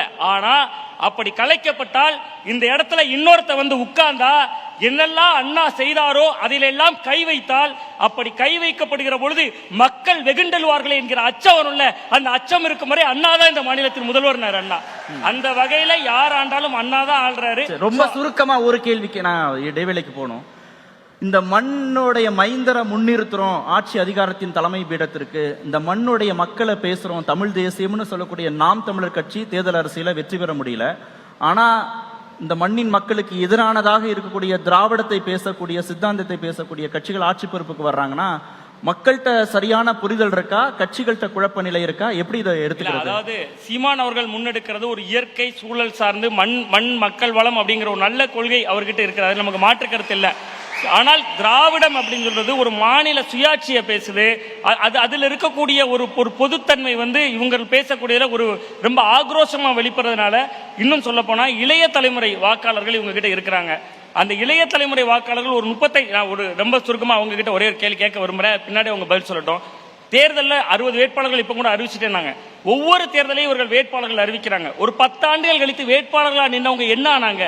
அவங்க நாம் தமிழர்ல தான் பயணிக்கிறாங்களா அப்படிங்கறதே ஒரு பெரிய கேள்விக்குறியா இருக்கு. ஒரு வேடம் தாங்கள் மாதிரி ஒரு 35 வயது வரை ஒரு இதுவரைக்கும் இருக்கிற மாதிரியான ஒரு தோற்றம் தருது அப்படின்னு. கார்த்திகேயன், திராவிட சித்தாந்தத்தை, திராவிட அரசியலை, திராவிட மாடலை முன்னிறுத்தினா மட்டும்தான் தமிழ்நாட்டில் அரசியல் செய்ய முடியும்னு புதிதாக அரசியல் களத்திற்கு வந்த விஜய்க்கு கூட புரிந்திருக்கிறது அப்படின்னா அது எடுபடுதுன்னு தானே அவங்க பார்க்கறாங்க. இல்ல வரட்டும், அவர் மேடை போட்டு அறிவிக்கட்டும். அவர் முதல்ல திராவிட சித்தாந்தத்தை நான் பின்பற்றுகிறேன்னு அறிவிக்கட்டும், அது பற்றி பேசுவோம். அண்ணன் பேசும்போது சொன்னாங்க முன்பாகவே அவர் பெரியார் இல்ல, பெரியாருக்கு மாலை போடாத யாருமே இல்ல, எந்த கட்சியினரும் இல்ல. பிஜேபி முதற்கொண்டு ஐயா எல்முருகன் இருந்த பொழுது நாங்க பெரியாரை மதிக்கிறோம்னு பேசுறோம். அதான் சொல்றேன், எங்க அண்ணன் மாலை போட்டிருக்காரு, நான் இல்லன்னு சொல்லு. அதுல என்ன இல்ல, அதுக்கு சொல்லல. நீங்க பெரியார் மட்டும் தமிழ்நாட்டு முன்னேற்றத்திற்கு ஒரு பங்களிப்பையும் இல்லன்னு தான் சொல்றோம். பெரியார் மட்டும் இங்கே வந்தார் செஞ்சாருன்னு சொல்றது இருக்கு இல்லையா, அது போலிங்கிறோம். ஏன்னா சாதி இரண்டொழிய வேறில்லை சாட்டுங்கள்னு பேசுனதுல இருந்து தமிழ்நாடு சாதியை எதிர்த்து கொண்டு இருக்கிறது. நீங்க பக்கத்து மாநிலத்துல போய் நின்னுகிட்டு சாதி ஒழிப்பை உங்களால பேச முடியல. ஏன்? இதே திராவிட இனம் தானே, நீங்க சொல்றபடி திராவிட இனம் தானே, ஏன் அங்க எடுபடல? இங்க தமிழ்நாட்டில் மட்டும் ஏன் எடுபடுதுன்னா தமிழ் மண் அப்படியான மண். இங்க சுவாமிநாதன் அவர்கள் பேசும்போது சொன்னார், திராவிடம் என்பது மண் சார்ந்த அரசியல், இது மண்ணை பற்றியது, திராவிட மண் பெரியார் மண். அதில் நான் உடன்படுகிறேன். ஏன்னா 11 மணிக்கு நாங்க கையெழுத்து போட்டா 11:05 போய் மண் அள்ளுங்க. அதன்படியில திராவிடம் என்பது மண் சார்ந்த அரசியல் தான். அண்ணன் தமிழன் பிரசன் அவர்கள் பேசும்போது சொன்னாரு, இங்க இருக்கிற எல்லாரையும் நாற்காலி போட்டு நாங்க தான் உட்கார வச்சிருக்கோம், அதுதான் திராவிடம். அப்படியே அந்த நாற்காலியை ஊராட்சி மன்ற தலைவர்களுக்கும் கவுன்சிலருக்கும் திமுகவிலிருந்து வென்று வந்தவர்களும் கொடுத்துட்டீங்கன்னா திராவிடம் நல்லா இருக்குன்னு நாங்க சொல்லிடுவோம். கோயில் நுழையறதுக்கு திராவிடம் தான் இது பண்ணாரு. அப்படியே அந்த திரௌபதி அம்மன் கோயில் பூடியே கிடக்கு, அதை கொஞ்சம் திறந்து அந்த திரௌபதி அம்மன் கோயிலுக்கும் உள்ள நுழைச்சிட்டீங்கன்னாக்கா நல்லா இருக்கும். தமிழ் பேசுபவர்கள் எல்லோரும் தமிழர்கள் அப்படின்னாரு அண்ணன் பிரசன்னா சொல்லும்பொழுது. இதன்படி அவர் ஹெச் ராஜா அவர்களையும் ரங்கராஜ் பாண்டே அவர்களையும் ஐயா மோடி அவர்களையும் தான் தமிழன் ஏற்றுக்கொள்வதன் மூலமாக அவர் என்ன சொல்றாருனாக்க, தமிழர்கள் தமிழ் பேசினாலே தமிழர்கள் அப்படின்னாக்கா அது எவ்வளவு தூரம் தமிழர்களுக்கு எதிரானதாக இருக்குங்கிற கருத்தை நான் உங்களிடத்தே முன் வைக்கிறேன். இதை நாங்க ஏதோ டிஎன்ஏ டெஸ்ட் எடுக்கிறோம், லேப்ல டெஸ்ட் எடுக்கிறோம், யார் தமிழர்ங்கிற சாதியை வச்சு நாங்க முடிவு பண்றோம் அப்படிங்கிறாரு. எம்ஜிஆர் அவர்களை மலையாளி என்று கலைஞர் அவர்கள் எதன் அடிப்படையில் டெஸ்ட் எடுத்தாரு? பச்சை தமிழர் காமராஜ் அப்படி என்று பெரியார் அவர்கள் தமிழர் என்று பச்சை தமிழர் காமராஜ் எந்த டிஎன்ஏ டெஸ்ட் எடுத்தாரு? நீங்க அவ்வளவு விடுங்க. இவர்கள் ஆரியர்கள், இவர்கள் திராவிடர்கள், நீங்க எந்த டிஎன்ஏ லேப்ல டெஸ்ட் எடுத்தீங்க? அப்ப அது சாதிய ரீதியா வரல. தமிழர் இல்லன்னு நீங்க எந்த லேப்ல டெஸ்ட் எடுத்தீங்க? நாங்க வெளிப்படையா சொல்றோம். எங்க சொல்றீங்க? தாய்மொழியை ஹச்ராஜா தமிழர் இல்லை என்று நீங்கள் எந்த டெஸ்ட் எடுத்து சொல்றீங்க? நீங்க தாய்மொழியாகவும் வாய்மொழியாகவும் தமிழை தாய்மொழியாக எந்த அளவு தமிழரோ அந்த அளவு நாங்களும் நீங்க தாய்மொழியாக வாய்மொழியாக தமிழரோ தமிழை கொண்டு இருந்தால் நீங்கள் தமிழர்கள். தமிழை கொண்டு இருக்கிறீங்களா? அதான் கேள்வி. உள்ளுக்குள்ள உட்கார்ந்துட்டு தெலுங்குல பேசுறதுக்கும் நீங்க சமஸ்கிருதத்துல பேசுறதுக்கும் நீங்க பேசிக்கொண்டே இருக்கலாம். சரி, இடைவேளை பிறகு இல்ல, இது இறுதியா முடிச்சிடுறேன். ஊழல்வாதிகளுக்கு இந்த திராவிடம் சாதகமானது. அது எவ்வளவு தூரத்துக்குனாக்க, மக்கள் ரோட்டுல இறங்கி பக்கத்து தெருவுல எனக்கு காசு கொடுத்தாங்க ஓட்டுக்கு, இந்த தெருவுக்கு ஓட்டுக்கு காசு கொடுக்கலன்னு மக்களை வரைக்கும், மக்கள் நெஞ்சு வரைக்கும் அந்த நஞ்சை கொண்டு போய் சேர்க்கிறதுல ஊழல்வாதிகளுக்கு திராவிடம் சாதகமானது.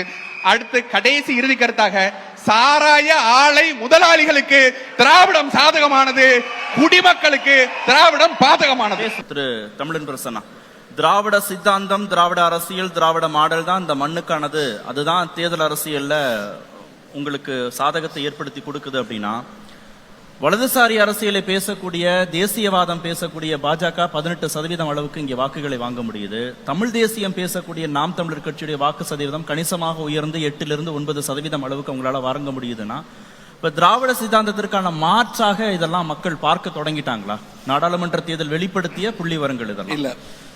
முதல்ல நம்ம பேராசிரியர் கேட்டாரு, திராவிடம் எங்க இருக்கு? நீங்க பொண்ணு பார்க்க போனா, டெல்லிக்கு போனா நீங்க திராவிடத்துல இருந்து வரேன்னு சொல்லுவீங்களா அப்படின்னு ஒரு கேள்வி கேட்டார். மேபி எங்க அண்ணிய பார்க்க போனப்ப நான் தேசியவாதின்னு வேணா பொண்ணு கேட்டு இருந்திருக்கலாம். ஆனா நான் அப்படி இல்லை. திராவிடம் அப்படி நான் முடிச்சிடறேன் ப்ளீஸ். நீங்க பேசுறப்ப நான் ரொம்ப அமைதியா இருந்தேன். நீங்க எல்லாரும் பேசுறப்ப ரொம்ப நோட்ஸ் போட்டுட்டு அமைதியா இருங்க. திராவிடம் அப்படிங்கிறது கார்த்திகேயன் சார் ஒரு வார்த்தையில் வடிவமைத்தார். திராவிடம் என்பது சித்தாந்தம், இட்ஸ் an ஐடியாலஜி. அது எல்லோருக்கும் எல்லாமுமான வாய்ப்பு. திராவிடம் என்பது சமூக நீதி, திராவிடம் என்பது சம வாய்ப்பு, திராவிடம் என்பது சமத்துவம், திராவிடம் என்பது சகோதரத்துவம், திராவிடம் என்பது மதத்திற்கு எதிரானது, திராவிடம் என்பது சாதிக்கு எதிரானது. எல்லோரையும் சமதளத்தில் வைத்து பார்ப்பதன் பெயர் தான் திராவிடம். இது திராவிட நாடு எங்க இருக்கு? அண்ணாவே திராவிட நாடு கோரிக்கை கைவிட்டுட்டார். அதுல இல்லன்னு தானே பேசுறாங்க. இல்ல, அது இருக்குன்னு நான் சொல்றேன். It's an ideology sir. அது ஒரு சித்தாந்தம். கைவிட்டாச்சு. அண்ணா முடிச்சறேன். நான் கைவிடலனா உங்க அண்ணா கைவிட்டார். அண்ணா கைவிட்டார். உங்களை சொல்றேன். உங்க அண்ணா கைவிட்டார். உங்க அண்ணா கைவிட்டார். நான் பேராசிரியர். அப்ப பேரறிஞர் அண்ணா. ஆமா, நன்றி. அப்ப உங்களுக்கு பேரறிஞர் அண்ணாவுக்கு உங்களுக்கு சம்பந்தம் இல்லைன்னு ஒத்துக்கிறீங்க. வாழ்த்துக்கள், வாழ்த்துக்கள். நீங்க சொல்லுங்க. நீங்க சொன்னீங்க, நீங்க சொன்னீங்க, நீங்க அண்ணா கைவிட்டார், நீங்க சொன்னீங்க. நான் பேரறிஞர் நீங்க. நான் சுந்தரமன்னனுக்கு தாழ்மையோடு சொல்லுவது, உங்களையும் நாங்கள் திராவிட கட்சியாகத்தான் நினைக்கிறோம். ஒன்று நீங்கள் ஆள வேண்டும், இல்லது நாங்கள் ஆள வேண்டும். நாங்க பாஜகவிற்கு சாமரம் வீசுவது போல பேச வேண்டாம் என்பது தாழ்மையான கருத்து. எல்லாருக்கும் அதுதான். நான் பேச வந்தது பேராசிரியருக்கு. ஏன் தலவாய் சுந்தரன் இவ்வளவு கோவப்படுறாரு? பேராசிரியருக்கு பேச வந்தாரு. அண்ணன் என்ன சொன்னாரு? நாங்கள் தேசியவாதிகள், கன்னியாகுமரியில் திமுக நிற்பதற்கு தகுதியே இல்லை அப்படின்னாரு. பாஜகவுக்கு என்ன தகுதி இருக்கு? எல்லை மீட்பு போராட்டத்துக்கு உங்களுக்கு என்ன தொடர்பு இருக்கு? எல்லை மீட்பு போராட்டம் நடந்த போது பாஜக என்கிற கட்சியே கிடையாது இந்தியாவில்.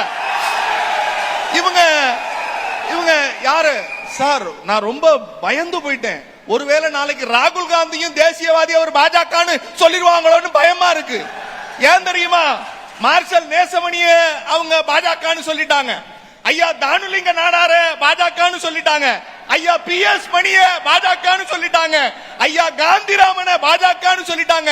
ஐயா குஞ்சன பாஜகன்னு சொல்லிட்டாங்க. நெத்தானியல் என்கிற கிறிஸ்தவரையும் பாஜகன்னு சொல்லிட்டாங்க. அவங்க எல்லாம் தேசியவாதி, அவங்க எல்லாம் போராட முடிச்சறேன். திருவள்ளுவரையே பாஜக. இது என்னன்னா, இந்த வந்து ஐயா வைகுண்டரையும் கண்ணப்ப நாயனாரையும் திமுக சொன்னா யாரும் எதிர்க்க மாட்டாங்க. 1900 தானுலிங்க நாடார் 1900 முதல் முறையாக இந்து வாக்கு தானுலிங்க நாடார். 1900 யாரு பிஜேபி? ஆனா ஒரு நிமிஷம். 1946 எல்லை மீட்பு போராட்டம் நடக்குது.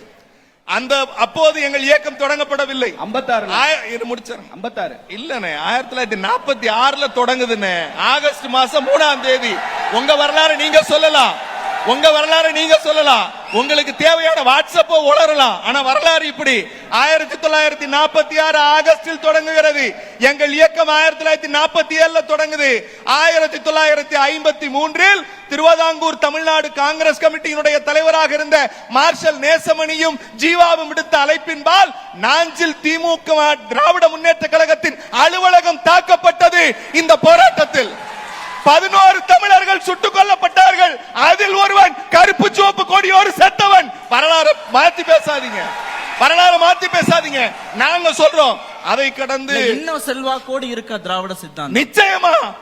இதுல என்ன உங்களுக்கு சந்தேகம் சார்? அததான் அவங்களுக்கு இல்லன்றாங்க. இல்ல, நான்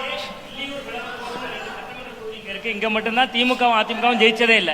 தமிழ்நாட்டிலேயே திமுக இல்ல. இதுல ரொம்ப முக்கியமான விஷயம் என்னன்னா, நம்ம வந்து திராவிட சித்தாந்தம் தோற்று போகிறதா அல்லது நீங்கள், நான் என்ன சொல்றேன், இட்ஸ் a democracy platform. அரசியல் என்பது ஒரு ஜனநாயகப்படுத்தப்பட்ட சமதளம். அந்த சமதளத்தில் யார் வேண்டுமானாலும் இயக்கம் தொடங்கலாம், யார் வேண்டுமானாலும் கொள்கைகளை பேசலாம். ஆனால் அந்த கொள்கையில் எந்த கொள்கையும் சித்தாந்தமும் பெரும்பான்மை பெறுகிறதோ அதுதான் மக்களால் ஏற்றுக்கொள்ளப்பட்டது என்று ஜனநாயகம் சொல்லுகிறது. நாங்கள் ஆட்சியில் இருக்கிறோம், எங்களை மக்கள் ஏற்றுக்கொண்டிருக்கிறார்கள். எங்கள் ஆட்சிக்கு பெயர் முத்துவேல் கருணாநிதி ஸ்டாலினின் திராவிட மாடல் ஆட்சி. திரு ஸ்ரீனிவாசன், பெரும்பான்மை மக்களால் ஏற்றுக்கொள்ளக்கூடிய சித்தாந்தமாக தமிழ்நாட்டில் திராவிட சித்தாந்தம் இருக்குங்கிறதுனால திராவிட கட்சிகள் மீண்டும் மீண்டும் ஆட்சி பொறுப்புக்கு வர முடியுதுங்க. தமிழ்நாட்டில் திமுகன்னு ஒரு ஜாதக சிறப்பு உண்டுங்க. ஒரு முறை ஆட்சிக்கு வந்துட்டால் மறுமுறை ஆட்சிக்கு வராத கட்சி திமுக தான். தொடர்ந்து காங்கிரஸ் ஆட்சியில் இருந்தது. எம்ஜிஆர் அவர்கள் தொடர்ந்து 3 முறை ஹாட்ரிக் அடித்திருக்கிறார். அதே மாதிரி அம்மையார் அவர்களும் 2 முறை வெற்றி பெற்றிருக்கிறார். ஒரு முறை வெற்றி பெற்று திமுக ஆட்சிக்கு வந்த பிறகு மறுமுறை வெற்றி பெற்றதில்லை என்பதுதான் திமுகவினுடைய இதை யார் சொல்லுவது என்றால் ஒரு முறை கூட ஆளாத பாஜக சொல்லுவது என்பதுதான் பெருமை. நாங்க பாஜக ஆளும் என்று தமிழ்நாட்டு ஆண்ட கட்சி நான் சொல்ல போறலைங்க. தமிழ்நாட்டுல காங்கிரஸ் என்பது இறந்த காலம். நின்று தண்ணி குடிச்சாலும் தமிழ்நாட்டை ஆள முடியாது. இந்த குமரி மன்னருக்கு சவாலா எடுத்துக்கிறேன். நின்று தண்ணி குடிச்சாலும் இதை சவாலாக எடுத்துக்கொள்கிறேன். தமிழகத்தில் காங்கிரஸ் என்பது இறந்த காலம், கழகங்கள் என்பது நிகழ்காலம், பிஜேபி தான் தமிழகத்தின் எதிர்காலம் என்பதை நீங்கள் புரிந்து கொள்ளும். இதை சவாலாக நாங்கள் ஏற்றுக்கொள்வோம். சவாலா ஏற்றுக்கொள்வோம். சமூக நீதிக்காக நீங்க என்ன சொல்றீங்க? என்னாலும் ஒரு கனவு காலம்ங்கறத அடிக்கோடு முடிக்கலைங்க. சமூக நீதியை பத்தி இவ்வளவு பேசுறீங்க. சங்கரமடத்தில் ஒரு தலித் சங்கராச்சாரியாரா வர முடியும் திமுக இருந்து பேசுறீங்களே. திமுகவில் ஒரு தலித் தலைவராக முடியுமான்னு நீங்க பேசுறீங்க. ஒரு தலித் தலைவராக முடியுமா? பாரதிய ஜனதா கட்சியில நாங்கள் பட்டியல் சமுதாயத்தினரை தலைவராக்கி இருக்கிறோம், அமைச்சர்களாக்கி இருக்கிறோம், அமைச்சர்களுடைய தரவரிசையில் அவர்களை முதன்மைப்படுத்தி இருக்கிறோம். இன்னைக்கு துணை முதலமைச்சர் உதயநிதியான்னு பேசுறாங்க. கேட்டா அவர் இளைஞரா? ஒரு இளைஞர் துணை முதல்வராக வேண்டாமான்றார். தமிழன் பிரசன்னா இளைஞர் தானங்க. நீங்க துணை முதல்வராக வாங்க, நீங்க வாங்க. என்ன அடிமைத்தனம்? சுயமரியாதை கட்சிங்க இது, சுயமரியாதை கட்சி. மூத்த அமைச்சர் நான் பெரிதும் மதிக்கிற ஐயா துரைமுருகன் அவர்கள் சொல்கிறார், நான் காலமான பின்பு எனது சமாதியில் ஒரு கோபாலபுரத்து அடிமை இங்கே உறங்குகிறான் என்று எழுதுங்கள் சொல்றார் துரைமுருகன். இப்படி அடிமைகளை உருவாக்குற கட்சி தான் திமுக. இது திராவிடமா? இது திராவிடம் என்பது என்னமா? நீங்க திராவிடம்ன்றது இனம் இல்ல சித்தாந்தம் சொல்றீங்க. பிறகு எதுக்கு அச்சம் என்பது மடமையடா, அஞ்சாமை திராவிடர் உடமையடா ஏன் நீங்க பாட்டெல்லாம் பாடுனீங்க? திராவிடர் என்பதை ஒரு இனமாகத்தான் நீங்கள் சொல்லி கட்சி வளர்த்திருக்கிறீர்கள். இப்போ எதிர்கட்சிகளுடைய தாக்குதல் கணக்கு அஞ்சு திராவிடம்னா ஒரு சித்தாந்தம் அப்படின்னு ஒரு பாடத்தை முடிச்சிட்டீங்க. இப்ப ஒரு நிமிஷம், அண்ணன் ரொம்ப ஆவேசமா பேசினார். என் வீட்டுல ஒரு நிமிஷம், என் வீட்டுல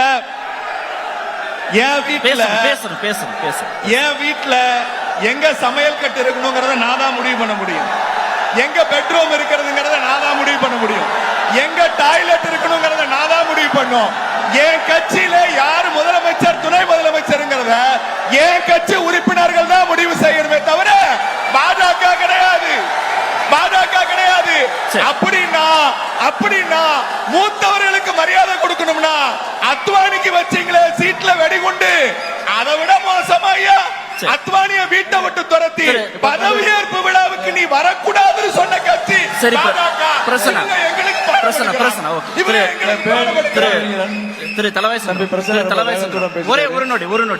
ஒரு நொடி.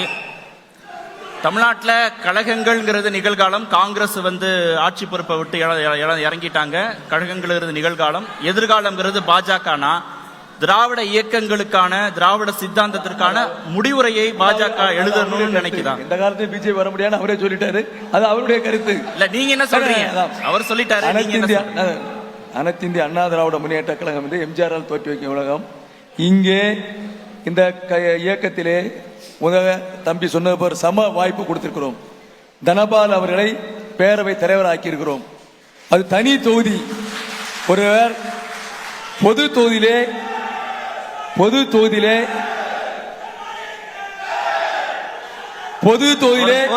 தலித் ஏழுமலையை விட்டு ஜெயிச்ச கட்சி தான் அனைத்து இந்திய அண்ணா திராவிட முன்னேற்ற கழகம். ஆக சம வாய்ப்பு கொடுக்கக்கூடிய ஒரே இயக்கம் அனைத்து இந்திய அண்ணா திராவிட முன்னேற்ற கழகம்.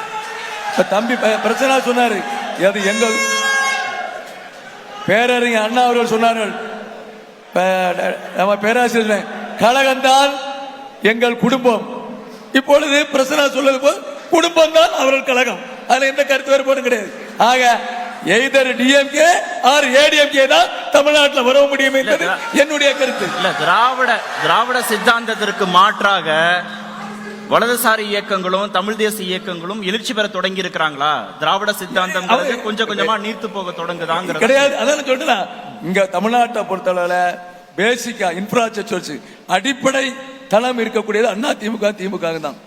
இவங்களுக்கு எந்த அடிப்படை தளமும் கிடையாது. இதுதான் அண்ணா திமுக. இப்ப உதாரணத்துக்கு பல்வேறு கருத்துக்கள் இருந்தா கூட அவரே சொல்லிட்டாரு, நாங்க ஒன்னும் தமிழ்நாட்டில் ஆட்சிக்கு வர விரும்பல அப்படின்ட்டாரு. யாரு? நான் சொல்லல, அவரு தான் சொன்னாரு. நான் அதை சொல்லவே இல்லை. பேராசிரியர் வார்த்தை விட்டாரு, நாங்க ஒண்ணு தமிழ்நாட்டுல ஆட்சிக்கு வர விரும்பல அப்படின்ட்டாரு. Right, okay. அப்ப நாங்க ரெண்டு உட்கார்ந்து அப்ப உள்ள அவரு வரணும், இல்லாட்டா நான் வரணும், யாரோ ஒரு ஆள் வந்துட்டு போனோம். அவர் வரவேற்காரு. அவரு நான் வரேன். திரு சாமிநாதன், தேசிய ஜனநாயக கூட்டணி வலதுசாரி சித்தாந்தத்தை முன் வச்சு தேர்தல நிக்கிறாங்க. நாம் தமிழர் கட்சி தமிழ் தேசியத்தை முன் வச்சு நிக்கிறாங்க. தமிழக வெற்றி கழகம் திராவிட சித்தாந்தத்தை முன்னிலைப்படுத்தி கட்சி தொடங்குறாங்க. கொள்கைகளை நம்ம பார்க்கணும். இதுல என்னன்னா, திராவிட சித்தாந்தத்திற்கு மாற்றாக இவங்களுடைய வாக்கு சதவீதம் உயர்ந்துட்டு இருக்கு. நாடாளுமன்ற தேர்தல், அது நாடாளுமன்ற தேர்தல்ங்கிறதுனால மட்டும்தான் அப்படியா, இல்ல சட்டமன்ற தேர்தலும் அந்த கணக்குகள் மாற வாய்ப்பு இருக்கு? இல்ல, தமிழகத்தை பொறுத்தவரை பாஜக கடுமையான வளர்ச்சியை எட்டியிருக்காங்க.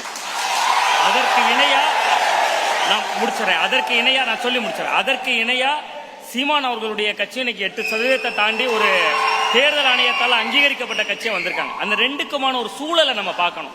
அது என்ன சூழல்னா, ஒன்று நாட்டில் கடுமையா தமிழ்நாட்டுக்குள்ள மோடி வேணுமா வேண்டாமாங்கிறதுக்கு நடைபெற்ற தேர்தல், நாடாளுமன்ற தேர்தல். அந்த தேர்தலில் அதிமுகவுக்கு ஒரு பிரதமர் வேட்பாளர் இல்லை, அவங்களுக்கு ஒரு வலுவான கூட்டணி அமைக்கல. இப்படியா இதுக்கு மேல எங்களுக்கு ஓட்டு போடாதீங்கன்னு அதிமுக பிரச்சாரம் மட்டும்தான் பண்ணல. ஏன்னா மற்ற இடங்கள்ல தமிழகம் முழுதும் அவங்க 39 நாடாளுமன்ற தொகுதிகளிலையும் 39 நாடாளுமன்ற தொகுதியிலையும் பிரபலங்கள் யாரும் களம் காணல. ஆனா அப்படி ஒரு சூழல்லையும் 20% ஓட்டு அவங்க வாங்கியிருந்தாங்க அந்த பார்லிமெண்ட் எலெக்ஷன்ல. அதே நேரத்தில் பாஜகவுக்கு அபரிமிதமா நம்ம வளர்ச்சியை பார்த்தோம். அது அண்ணாமலையினுடைய வெற்றி தான். அது முழுக்க முழுக்க தமிழக பாஜக தலைவர் அண்ணாமலை அவர்களுடைய வெற்றி. இன்னும் இது எல்லாமே சட்டமன்ற தேர்தலில் எதிரொலிக்குமானா, இதுல ரொம்ப முக்கியமான விஷயம், எனக்கு இன்னும் ஒரு கிளாரிபிகேஷன் என்னன்னா, இது திராவிடம் வெர்சஸ் வலதுசாரியம், திராவிடம் வெர்சஸ் தமிழ் தேசியம் அப்படின்னு கொள்கை சித்தாந்த அடிப்படையில் இருக்கா, இல்ல ஆளுமை சார்ந்ததாக பிரதமர் வேட்பாளர் அப்படின்னு ஆளுமை சார்ந்ததாக? தேர்தல பாராளுமன்ற தேர்தலை பொறுத்தவரை பிரதமரை முன்னிலைப்படுத்தி தான் மக்கள் ஓட்டு போட்டிருக்காங்க. அதே நேரத்தில் இது சட்டமன்ற தேர்தலில் எதிரொலிக்குமா அப்படிங்கறத முக்கிய புள்ளி. அதை பொறுத்த வரைக்கும் இப்ப நம்ம தெளிவா குறிப்பிடலாம் சார். அதாவது இப்ப அண்ணா திராவிட முன்னேற்ற கழகம், திராவிட முன்னேற்ற கழகம் ஏன் இந்த ஓட் ஷேரிங் இவங்க பக்கம் போகுது அப்படிங்கிறதுக்கு, இப்ப திராவிட முன்னேற்ற கழகத்தை எடுத்துக்கிட்டீங்கன்னா, புதிய தலைமுறை வாக்காளர்களை ஈர்க்கிறதுக்காக ஒரு தமிழ் மாணவர் மன்றம் வருது. பள்ளிக்கூடங்கள்ல கல்லூரிகள்ல தமிழ் மாணவர் மன்றத்தை நோக்கி போறாங்க. இன்னொரு பக்கம் தமிழ் வளர்ச்சித்துறை பேச்சு போட்டியெல்லாம் நடத்துவாங்க. தமிழன் பிரச்சனை சார்லாம் கலந்துருப்பாங்க சின்ன வயசுல. அந்த பேச்சு போட்டி முன்னாடி நாங்களாம் ஸ்கூல் காலேஜ் படிக்கும்போது ஒரு தடவை நடக்கும். இப்ப பார்த்தா வருஷத்துல 6 பேச்சு போட்டி நடத்துறாங்க. ஃபுல்லா திராவிட இயக்க தலைவர்கள், பெரியாரை பத்தி, அண்ணாவை பத்தி, கலைஞரை பத்தி பேச்சு போட்டிகள் நடத்துறாங்க. ஏதோ ஒரு வகையில மாணவர் அமைப்புகளை உள்ள கொண்டு போறதுக்கான முயற்சி எடுக்கிறாங்க. விஜய் அவர்களை பொறுத்த வரைக்கும் பார்த்தா மாணவர்களுக்கு கல்வி உதவித்தொகை தொடங்கி உள்ள போறார். அண்ணா திராவிட முன்னேற்ற கழகத்தினுடைய பலவீனத்துல தான் அவங்க 2 பேர் வர்றாங்க. இந்த ஒப்புமையை சொல்றேன். அண்ணா திராவிட முன்னேற்ற கழகம் அந்த 18 வயதிலிருந்து 35 வயது வரையிலான இளம் தலைமுறையை ஈர்க்கிறதுக்கு எந்த ஒர்க்குமே பண்ணல. நான் குறிப்பா சொல்ல போனா, நாங்கெல்லாம் பள்ளி கல்லூரி படிக்கிற காலத்துல ஒரு விளம்பரம் வரும் டிவியில, இளைய ரத்தத்தின் பாசறை, இது இமயமே அதிரும் போர்ப்படையெல்லாம் வரும், இளைஞர் பாசறை, இளம் பெண்கள் பாசறைலாம் ஓடும். இன்றைக்கு அந்த இயக்கத்துல 30 வயதுக்கு உட்பட்ட புதுமுகங்களை அவங்க கொண்டு வரல. அந்த 2 பேரை யார் வச்சிருக்காங்கன்னா, இன்னைக்கு தமிழ்நாடு பிஜேபியும் சீமானவர்கள் கட்சியும் வச்சிருக்கு. அதை முடிச்சிடறேன். ஆனா அப்படி இவங்க வைத்திருக்கிற எல்லா முதல் தலைமுறை வாக்காளர்கள் தான் பெரும்பகுதி. நான் முதலே இந்த விவாதத்தோட தொடக்கத்தில் சொன்னேன். அண்ணா அவர்கள் மீண்டும் ஒரு முறை மன்னிச்சுங்க. அதாவது நான் குறிப்பிட்டேன், உங்க வேட்பாளர்களே பாதி பேர் தேர்தலுக்கு அப்புறம் என்ன போறாங்க. நானே இந்த மாவட்டத்திலே அனுபவத்தில் பார்த்துருக்கேன். 2019 பாராளுமன்ற தேர்தலில் இவர்கள் சார்பில் நாம் தமிழர்ல களம் கண்டவர் இன்னைக்கு அந்த கட்சியில இல்ல. 2021 சட்டமன்ற தேர்தலில் விளவங்கோடு சட்டமன்ற தொகுதியில இவர்கள் சார்பில் போட்டியிட்டவர் இன்னைக்கு பிஜேபியில் இருக்கார். புதியவர்கள் நாம் தமிழர் கட்சிக்குள்ள வர பழையவர்கள் வெளியேறாங்க, புதியவர்கள் வர்றாங்க. அந்த இயக்கம் என்று சொல்வது ஒரு 30 வயது வரைக்கும் உள்ள இளைஞர்களுக்கான வேடம் தாங்க. அதே மாதிரி தமிழ்நாடு பிஜேபி மட்டும்தான் இன்னைக்கு ஒருத்தர் இளைஞரா வெளியில வரான்னா அவனுக்கு இருக்கிற 2 ஆப்ஷன்ல ஒன்று திராவிடமா, இன்னொரு தமிழ்நாடு பிஜேபியா. இந்த புள்ளியும் மாறப்போகுது. நான் இந்த 2 புள்ளிகளுக்கு தான் ஆபத்து இருக்குங்கிறேன். வெற்றி கழகம்ங்கிற பேர்ல விஜய் வர்றதுனால அரசியல்ல இல்ல, நான் இன்னைக்கு பாக்குறேன் இந்த அரங்க நிறைந்திருக்கிறத பாக்குறேன். இதே மாதிரிதான் கோட்படத்தினுடைய காட்சி மாதிரி இருக்கு எனக்கு உள்ள அரங்க நிறைஞ்சிருக்கிறது. நான் கடந்த 10 ஆண்டுகள்ல ஒரு திரைப்படம் வெற்றிகரமா ஓடிட்டு இருக்கும்போது அதை குறை சொல்ல விரும்பல. கடந்த 10 ஆண்டுகள்ல நான் பார்த்த விஜய் படங்களை தரவரிசை பட்டியல் பண்ணா கடைசி லிஸ்ட்ல தான் எனக்கு கோட்படத்தை வைக்க முடியும். ஆனாலும் எங்க ஊர்ல 3 தியேட்டர்ல அந்த படம் ஓடிச்சு, ஹவுஸ்ஃபுல் காட்சிகள். அதுதான் விஜய். அந்த விஷயத்தை இவர்கள் புரிந்து கொள்ளணும். என்னுடைய கணிப்பு சரியா இருந்தா நான் என்ன சொல்ல விரும்புறேன்னா, எடுத்த தலைமுறை இளைஞர்களுடைய வாக்குகள் முழுக்க விஜய் பக்கம் போறதுக்கான வாய்ப்பு பிரகாசமா இருக்கு. ஆனால் விஜயோடைய வரவுனால பாஜகவும் நாம் தமிழர் கட்சி இளைஞர்களை ஈர்க்காத அதிமுக அப்படி வச்சுக்கலாமா? 3 பேருக்கும் பாதிப்பு. அதிமுக ஏன்னா அவங்ககிட்ட இன்னைக்கு இளைய தலைமுறை இல்ல. இன்னொரு கேள்வி, அதை உள்ளடக்கி சொல்லுங்க, நீங்களே பதில் சொல்லுங்க. தமிழ்நாட்டில் புரட்சி தலைவர் எம்ஜிஆரை தவிர சினிமால இருந்து வந்த அத்தனை பேரும் தோல்வி அடைஞ்சிருக்கிறாங்க. யாரும் வெற்றி பெறல. சினிமால இருந்து அரசியலுக்கு உச்சம் தொட்டவர் புரட்சி கலைஞர் கேப்டன் விஜயகாந்த் தான். அவராலே முதலமைச்சராக முடியல, எதிர்கட்சி தலைவர் தான். கமலஹாசன் ஃபெயிலியர், சரத்குமார் பிஜேபியில கட்சியை அணைச்சிட்டாரு, நடிகர் திலகம் சிவாஜி கணேசன் அவர்கள் எவ்வளவு உச்சத்துக்கு போனவர், அவராலே அரசியல வெற்றி அடைய முடியல. வெற்றி அடைந்த எம்ஜிஆருக்கு அப்புறமா ஒருத்தர் சொல்லுங்க தமிழ்நாடு அரசியல்ல விஜய் மாத்திரம் எப்படி வெற்றி பெறுவார்னு சொல்லுங்க. நான் முடிச்சிடறேன். சார், ஒரு நிமிடம் இந்த கேள்வி என்னட்ட கேட்டதனால ஒரு கேள்விக்கு சொல்ல அவர் வெற்றி பெறுவார்னு சொல்லல, வெற்றி பெறுவார் என்றே சொல்லல. அவர் வெற்றி பெற மாட்டார் என்று ஒத்துக்கொண்டதற்கு நன்றி. இல்ல, நான் என்ன சொல்ல விரும்புறேன்னா, மக்கள் செல்வாக்கு இந்த தலைவரை ஒத்துக்கிட்டாரு. இல்ல, தமிழ்நாட்டை பொறுத்தவரை எம்ஜிஆர் மக்கள் செல்வாக்கு இப்படியே சந்தோஷப்பட்டுக்கிட்டா எப்படி? இல்ல 30ல 35 வயசு எம்ஜிஆர் வந்து காலத்துக்கு முந்தைய பிஜேபி காரருங்க அவரு. பிஜேபி வரதுக்கு முன்னால ஒரு அடுத்தவங்க கொடுக்கிற சர்டிபிகேட்டுக்காகவே இயங்கக்கூடிய கட்சியாக அதிமுக மாறி போச்சா? சொல்ல வந்தேன். பெரிய ஆபத்தை அவர் சொல்றாரு. 30ல 30 வயதுக்கு உட்பட்ட இளைஞர்கள் வாக்கு அதிமுகவுக்கு இல்லன்னு சொல்றாரு. பெரிய ஆபத்து இல்லையா உங்களுக்கு? எடுத்தோட வாக்கு எப்படி 20% வாக்குகள் எப்படி வாங்கணும்? நாங்க பாராளுமன்றத்தில் எப்படி வாங்கணும்? அது 50-55 வயது உட்பட்ட எடுத்துட்டு நடவடிக்கை எடுத்துட்டு இருக்கீங்க. அவர் சொல்லக்கூடிய கூற்று பார்த்தேன்னா அவ்வளவு பிரச்சனை என்ன 1.5 வருஷத்துக்குள்ள நடவடிக்கை எடுத்து இளைஞர்களை கொண்டு வந்துட முடியுமா? சரி, முடியும். சரி, இப்போ தமிழக வெற்றி கழகத்தை பொறுத்தவரை நான் வெற்றி பெறுவாங்க அப்படிங்கறத சொல்லல, கணிசமான ஒரு ஓட்டை அவங்க எடுப்பாங்க. அதாவது நான் தெளிவுபடுத்தினேன். 3 பேருடைய வாக்கு வங்கிக்கு ஒரு பாதிப்பை ஏற்படுத்துவார். என்ன ஒரு கேள்விக்கு மட்டும் பதில் சொல்லுங்க, நான் அவர்கிட்ட போயிடுறேன். திராவிட சித்தாந்தத்தை உள்வாங்கிறதுனால இவங்க திமுகவுக்கோ அதிமுகவுக்கோ பாதிப்புங்கிற அடிப்படையில யோசிக்கணுமா, இல்ல இந்த விஜய்ங்கிற ஒரு திரைக்கவர்ச்சி மட்டும்தான் பயன்பட போதா அவங்களுக்கு? இல்ல, இது ரொம்ப ஒரு நுட்பமான ஒரு விஷயமா நம்ம இதை அணுக வேண்டியது. சொல்லிடுங்க, இப்ப திராவிட முன்னேற்ற கழகத்துல இளைஞர்கள் வாக்கு இல்லையா? அவங்களோட வாக்கு அவர் பிரிக்க மாட்டாங்க. அவங்க முயற்சி தான் எடுக்கிறாங்க, அவங்க அட்டம் பண்றாங்க, அவங்களோட வாக்கு பிரிக்க மாட்டாங்க. அதான் சொல்லல, அவங்கள்ட்ட இல்ல. அதாவது இளைஞர்கள் ஓட்டு எல்லாமே உங்க பக்கமும் தமிழ்நாடு, அதாவது அவர்கள் சார் ஓப்பனா சொல்ல போனா ஒரு இந்துத்துவ சிந்தனையாளர்களை உருவாக்குறதுக்கு அவங்கள்ட்ட மாணவர் மன்றம் இருக்கு, ஏபிவிபி அகில பாரதிய வித்யார்த்தி பரிஷத் இருக்கு. நாம் தமிழர்ல உணர்ச்சி வசப்பட்ட இளைஞர்கள் எல்லாருமே சீமான் அவர்களுடைய பின்னாடி வர்றாங்க. இது மாதிரி பல்வேறு அமைப்புகளுக்கு இருந்தாலும் இவங்க புதுசா இப்ப மாணவர் மன்றத்தை தொடங்கியிருக்காங்க. அதனால இவங்க அட்டம் தான் பண்றாங்க. ஆனா விஜய் பத்தி நீங்க கேள்வி கேட்டீங்க, அதாவது என்னன்னா கோச்சுக்க போறாரு உணர்ச்சி வசப்பட்ட இளைஞர்கள். உணர்ச்சி வசம் சொல்றேன், நாங்க என்ன லேகிய வைக்கிறோமா? இல்ல கொள்கை ரீதியா சித்தாந்த ரீதியா கொண்டு வந்து இளைஞர்களை அரசியல்படுத்தி கொண்டு நான் சொல்றேன் அந்த உணர்ச்சி உணர்ச்சின்னு வச்சுக்கலாம். இல்ல, என்னன்னா உணர்ச்சி வசப்பட்டுன்ற வார்த்தையை நான் ஏன் அழுத்தம் கொடுத்தேன்னா, உணர்ச்சி வசப்பட்டு வர்றாங்க, அடுத்த எலெக்ஷனுக்கு இருக்க மாட்டேன்றாங்கல்ல. இல்ல, நான் சரி, நான் வரேன், உங்களுக்கு போதுமான நேரம் கொடுக்கணும்ல நீங்க கிளாரிஃபை பண்றதுக்காக. சரி, ஐயா ஸ்டாலின் அவர்களையும் தளபதி, விஜயும் தளபதிங்கிறாங்க. யார் தளபதின்றதை நீங்க தெளிவுபடுத்திட்டீங்க. தமிழக வெற்றி கழகம் முன்னிறுத்தக்கூடிய திராவிட சித்தாந்தம்ங்கிறது திமுகவுக்கு பாதிப்பை ஏற்படுத்துமா, இல்ல அது விஜய் சார்ந்த திரைக்கவர்ச்சின்ற ஆளுமைதான் நான் கேட்டேன். இல்ல, விஜயை பொறுத்த வரைக்கும் அவர் வந்து திராவிட அரசியலை அவர் எடுத்துக்கிறாருங்கிறது அறிவுஜீவி தளத்துக்கு தான் அது கொண்டு போவார். அவர் காமன் பீப்புள் கிட்ட ஒரு திராவிட அரசியல் பண்றாருன்னே தெரியாது. அதாவது அது வந்து அவரை எதிர்க்காம இருக்கிறதுக்காக ஒரு திராவிடத்தை ஒரு போர்வையா தான் போத்துறாருன்னு நினைக்கிறேன் நான். விஜய் அவர் வந்து ஒரு பகிரங்கமான அரசியல, ஒரு பெரியாரி அரசியலையோ ஒரு அண்ணா பேசின அரசியலோ அவர் பேச மாட்டார். அதனால எனக்கு என்ன கேட்டா என்னன்னா, ஒட்டுமொத்த அரசியல் கணக்கை மாற்றக்கூடிய வலிமை விஜய்ட்ட இருக்கு. என்ன டவுட்னா, நீங்க ஒரு வலதுசாரி அரசியலை பேசக்கூடிய பாஜக கூட்டணிக்கு இங்க ஒரு அட்ராக்ஷன் இருக்கு. தமிழ் தேசியம்னு திராவிடத்திற்கு மாற்றாக பேசக்கூடிய நாம் தமிழர் கட்சிக்கு ஒரு அட்ராக்ஷன் இருக்கு. ஆனா நீங்க ஏற்கனவே திமுக அதிமுக பேசக்கூடிய திராவிட சித்தாந்தத்திலே நீங்க போகும்போது அது என்ன ஈர்ப்ப விஜய்க்கு கொடுத்துரும் அப்படின்னு விஜய்ங்கிற ஒரு சினிமா பிரபலத்தன்மை. சார் கேட்டாங்க, அழகா கேட்டாங்க, கமலஹாசன் கட்சி ஆரம்பிச்சாருன்னு கேட்டாங்க.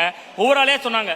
இன்னைக்கு திரைப்பிரபலம் எந்த அளவுக்கு தேவை இருக்குன்னா, எந்த அளவுக்கு திரை ஆளுமைங்கிறது அரசியலுக்கு தேவையா இருக்குன்னா, தேர்தலுக்கு 3 மாதங்களுக்கு முன்னாடி சரத்குமார் அவர்களை கட்சியில இணைச்சிட்டு ராதியா அவர்களுக்கு சீட்டு கொடுக்குற அளவுக்கு அவசியமா இருக்கு. அந்த அளவுக்கு சினிமாங்கிற ஒற்றை புள்ளி தமிழக அரசியல் களத்தை ஆளுது. நீங்க கேட்கலாம், பாக்கியராஜ் தோத்து போனாரு, சிவாஜி கணேசன் தோத்து போனாரு, அவங்களெல்லாம் சினிமால ஃபீல்ட் அவுட். கமலஹாசன் திரு ஸ்ரீனிவாசன் எப்படி தெரியுமா பாக்குறாரு, சரத்குமார் தோத்து போயிட்டு எங்க பக்கம் வந்துட்டாருங்க ஜெயிக்கிறதுக்காக அவர் பாக்குறாரு. புதியவர்கள் பிஜேபிக்கு வந்து சீட்டு கேட்டா விட்டு கொடுக்கிற அளவுக்கு இங்க மூத்தவர்களுக்கு பக்குவம் இருக்கு அந்த கட்சி. சரி, நிக்கிறதுக்கு ஆள் இல்லைங்கிற மாதிரியும் எழுதிக்கலாம்.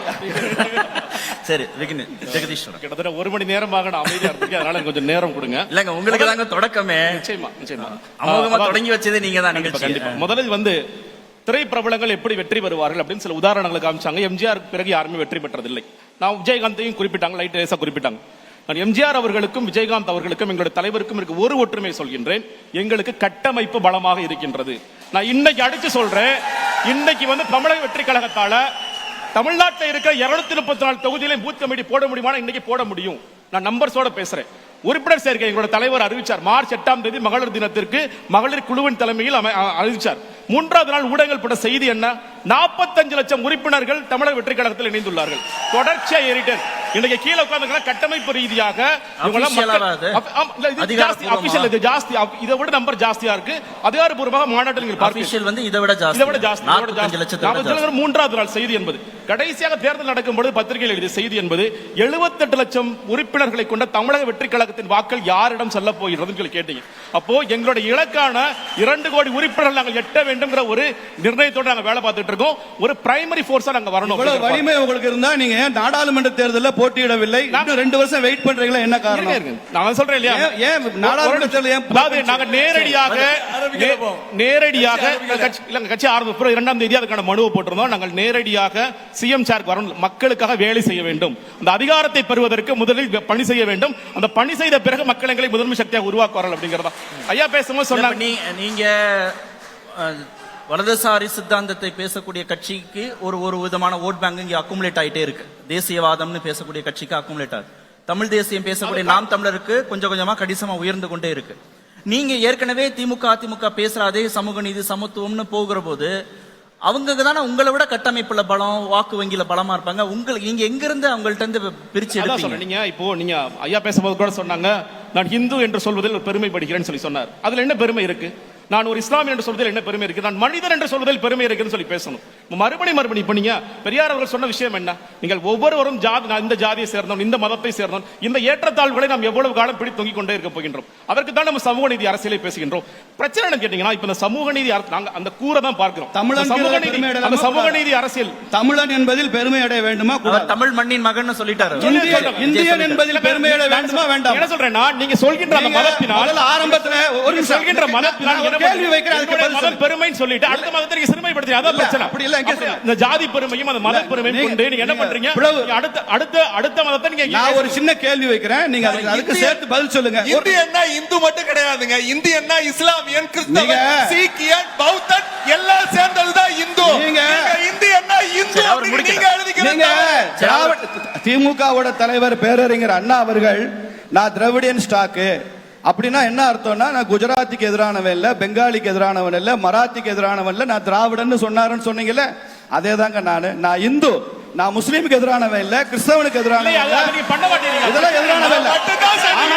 ஆனால்